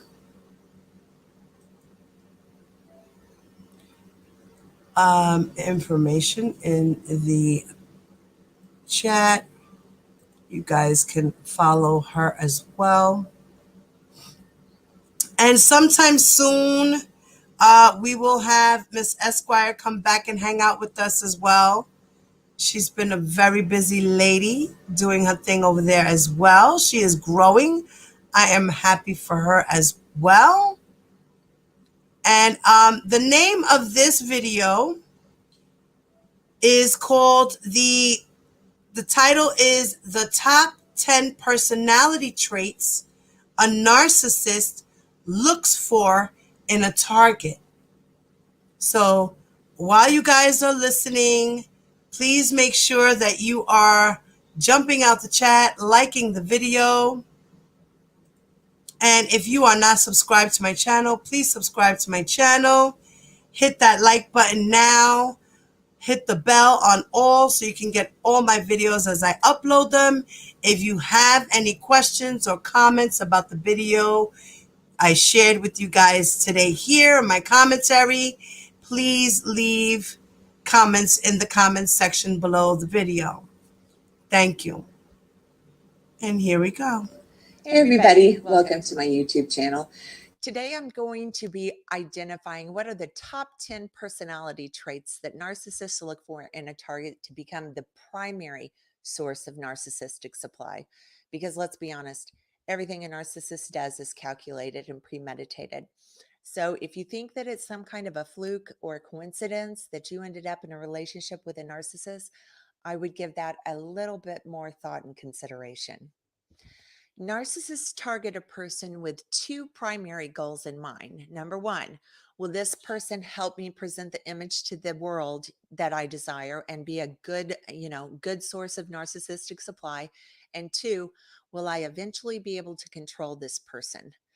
And for this video, I'm not going to go into all of the obvious things that many narcissists look for in a target, such as, being beautiful or having a lot of money or beautiful homes and cars. We all know that those are obviously factors that many narcissists look for. But today we're talking about what are the specific character and personality traits they're looking for. So many times we spend all of our time focused on learning what the red flags are as far as the narcissist's behaviors. And of course, that's, incredibly important. But it's also important to think about what is it that they're looking for in a target and why? Because when we can start putting the pieces of this puzzle together in all aspects of this, the more you're going to be able to make sense out of how this happened to you, and also be able to shed some light on how they were able to manipulate you for as long as they did. So, so hopefully, the goal being is to never get involved with someone like this ever again. So today we're going to be talking about the top 10 personality traits they're looking for in a target. So let's break this down. They are primarily looking for two things in a target. Number one, someone to help them present the image they desire to the outside world. And number two, someone they will be able to control. And many times the specific personality traits they're looking for in a target will accomplish both of those goals, kind of two for the price of one, if you will. So here are my top 10 personality traits they're looking for in a target. Number one, empathy. We all know that narcissists lack any real capacity to feel empathy. They are incredibly self-centered and really devoid of any genuine feelings of compassion. So finding someone highly empathetic for them is killing two birds with one stone because number one, it will serve as proof that they indeed are a genuinely good person. They know that for the most part, people tend to judge other people by association. Therefore, because others will be able to see that you are, a genuinely good person, highly empathetic and compassionate person, by association, they will be categorized as being highly empathetic and compassionate as well. And number two, and even more importantly, they know that they will be able to use your empathy and compassion to their advantage later on in the relationship when their mask of who they truly are begins to fall off. So they know they know sooner rather than later, you're going to start to figure out they aren't who you've been led to believe that they are. So eventually, their true colors are going to start to shine through this facade. So they know they need someone who is going to have this core character trait, because eventually it's going to become necessary for them to make you feel sorry for them, feel compassion for them, pity them, have feelings of guilt. They realize that this is something that's definitely going to come in handy. So, and they also know, and the other thing about empathy is that highly empathetic people feel all emotions on a deeper level.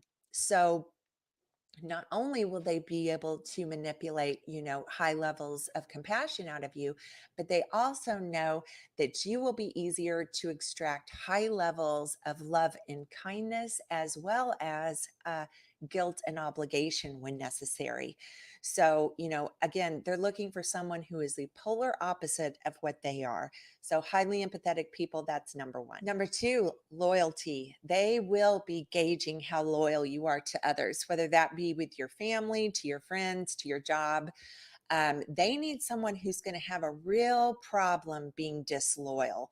Again, they realize that sooner rather than later, they're going to have to exploit and manipulate these core personality traits of yours. So they're definitely looking for someone who that's going to be loyal to them to a fault. That's what they're counting on. So someone extremely loyal to their job, to their friends, to others. They know that person, they're going to have an easier time getting that person to make them incredibly loyal to this relationship. Number three, they are looking for people pleasers. They want someone who is going to go out of their way to see to it that their needs and desires are met. So, the only person in this relationship that's going to be able to be selfish is them. And nobody knows that more than they do. So finding someone that's a people pleaser is incredibly important, because they know that person is going to be easier to manipulate and take advantage of that trait far longer than someone who is obviously selfish like they are. So people pleaser is right up there. Number four, they want someone conscientious. Conscientious people are considerate of other people. They make decisions based on their conscience. And as we all know, narcissists are devoid of a conscience. So they are very much aware that they need someone who is going to be kind and considerate of others, take their obligations seriously. They want people who put the narcissist's needs before the needs of their own. So they're looking for someone basically who lives by the golden rule. That obviously someone who lives by the golden rule is also the polar opposite of who they are as a human being. So someone who is highly considerate of others and takes other people's feelings into consideration is a big one. Number five, integrity. They need someone that they know is going to have extreme difficulties doing things that are unethical. The higher level of your integrity, the safer they are. They know you will be way less likely to lie or cheat, and will be much more likely to keep your commitment to the relationship. So they know they will, easily it will be easier to manipulate this quality, in you in the future. And again, some people that have a high level of integrity benefit them because of the perception that others will have about them by association. So they're also taking into consideration, how is this going to, am I going to be perceived by the outside world? Also, they know that if you have a high level of integrity, that this will benefit them later on as well when the relationship starts to fall apart. Because if you're someone, with integrity, chances are you're not going to try and retaliate against them when you find out the horrible things that they've been doing to you. So finding someone with integrity is usually very important. Number 6, they are definitely looking for someone who is generous. They will be intensely watching how generous you are, and obviously they're planning on exploiting this trait in you at every stage in the relationship. So in the beginning, when things are good, they know that they can exploit your generosity to spend more money on them, spend more time with them, spend more effort on them than they would ever spend on you. And then of course, in this will also lead into them making guilt inducing statements and trying to provoke that generosity for all kinds of things, really. So they also know you'll be much more likely to allow them, when the relationship does fall apart, to take for them to take more than their fair share of tangible assets. So number 7, they're looking for someone who is honest for 2 reasons. Honest because you're honest, and because usually honest people believe that most other people are honest. So they want somebody who's honest, because they certainly don't want to, don't want you to be lying to them like they're lying to you. They don't want you to be stealing from them like they're stealing from you. They don't want you to be cheating on them like they're cheating on you. They don't want you to be sneaking around in their finances and looking into their histories like they will be doing to you. So if you're an inherently honest person, then people can take you at your word. So therefore, they will use this against you also in the future. When you start to figure out that they've been lying to you, they will kind of throw this honesty trait in your face by saying things like, I can't believe you would think I would lie to you. How could you think I would lie to you? I love you. I'm an honest person. And that will, it'll work a lot of times unless you have solid proof. And even then, many times they're able to weasel their way out of it. So they'll make you feel guilty for even questioning that they were being dishonest. So they know that somebody who's honest, they can pull the wool over their eyes for a far longer time. Number 8, they're looking for someone with weak boundaries. They will intensely be looking at your boundaries. What kind of boundaries do you have? And then they will immediately try and push or break those boundaries. This is a really big one. Remember, their intention is to take control over your life and usually your belongings also. So someone with strong boundaries just isn't going to work for them. So they're going to be watching for your boundaries. And when they discover a boundary, they're going to immediately try and take measures to see how they can break that, or how they can get you to bend it, and how soon they can get you to do this. And each time you agree to negotiate a boundary, they'll begin to see how much further they can push this issue. So you might give in a little bit, and then here before you know it, they're going to be pushing harder to break that boundary even down further, because someone with strong personal boundaries isn't going to work for them. The goal is control. So if they can't break through your boundaries, the higher level of boundaries a person has isn't going to work for them, especially if they're searching for a primary source of narcissistic supply. So strong boundaries are not something that they're interested in. Number 9, many times they're looking for a target that comes from a somewhat dysfunctional family or environment. Someone who is raised in a dysfunctional family is going to have a much higher tolerance for putting up with their dysfunction. They also know that they will be able to isolate you easier from a dysfunctional family of origin. So, on top of that, they know that they can portray themselves as the hero from your family dysfunction. And then they're in a much better position to lie about the intentions of your family members. So this also serves them for isolation. And if anybody in your family becomes suspicious of them, then when that topic comes up to you, they can attack their credibility, they can attack their character, and make you doubt the family member rather than doubt them. So eventually they'll probably be saying things like, you wouldn't be reacting like that if you had a more stable, loving family, or this is way more about them than me. So dysfunctional family, some issues in the past is usually something they're looking for in a target. Number 10, they're looking for someone who dislikes and wants to avoid conflict, because let's be honest, pretty soon you're going to be taking the blame for everything. So they need someone who is going to become easier to become willing to take the blame for all kinds of things that they aren't guilty of. And of course, someone who dislikes and wants to avoid conflict will be more willing to go ahead and accept the blame if it'll prevent an argument or a spat. So in the beginning, it might seem like a small sacrifice to make, to spare an argument, to take the blame for little things.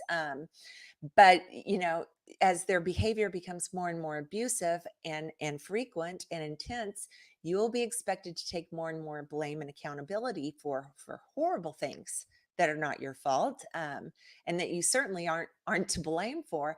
Eventually, they're conditioning you to eventually take the blame for the tsunami of conflicts, which is narcissistic rage.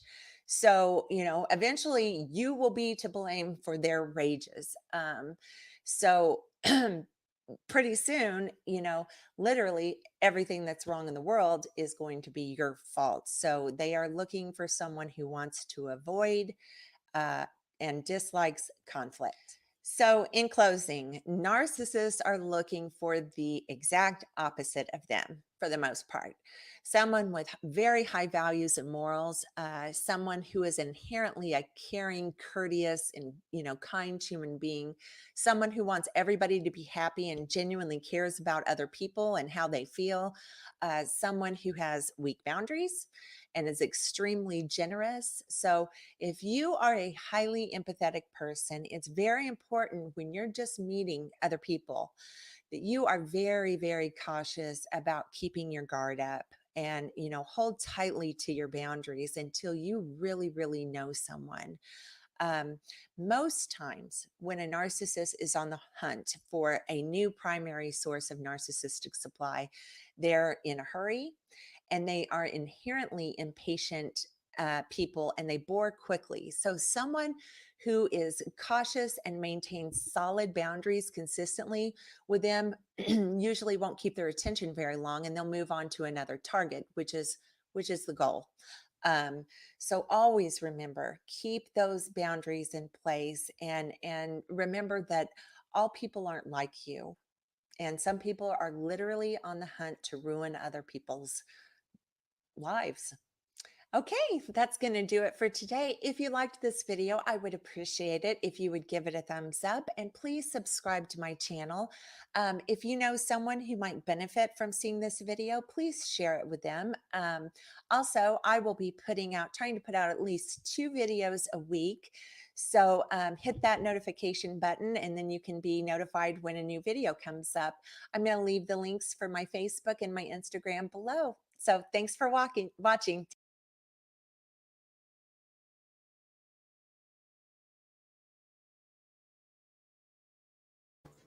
Thank you, Enlightened Target. We love you over here. And my favorite newscasters, BNC Go. Thank you so much for your news reporting. And guys, I love yous. Don't forget to hit that like button on your way out. Peace.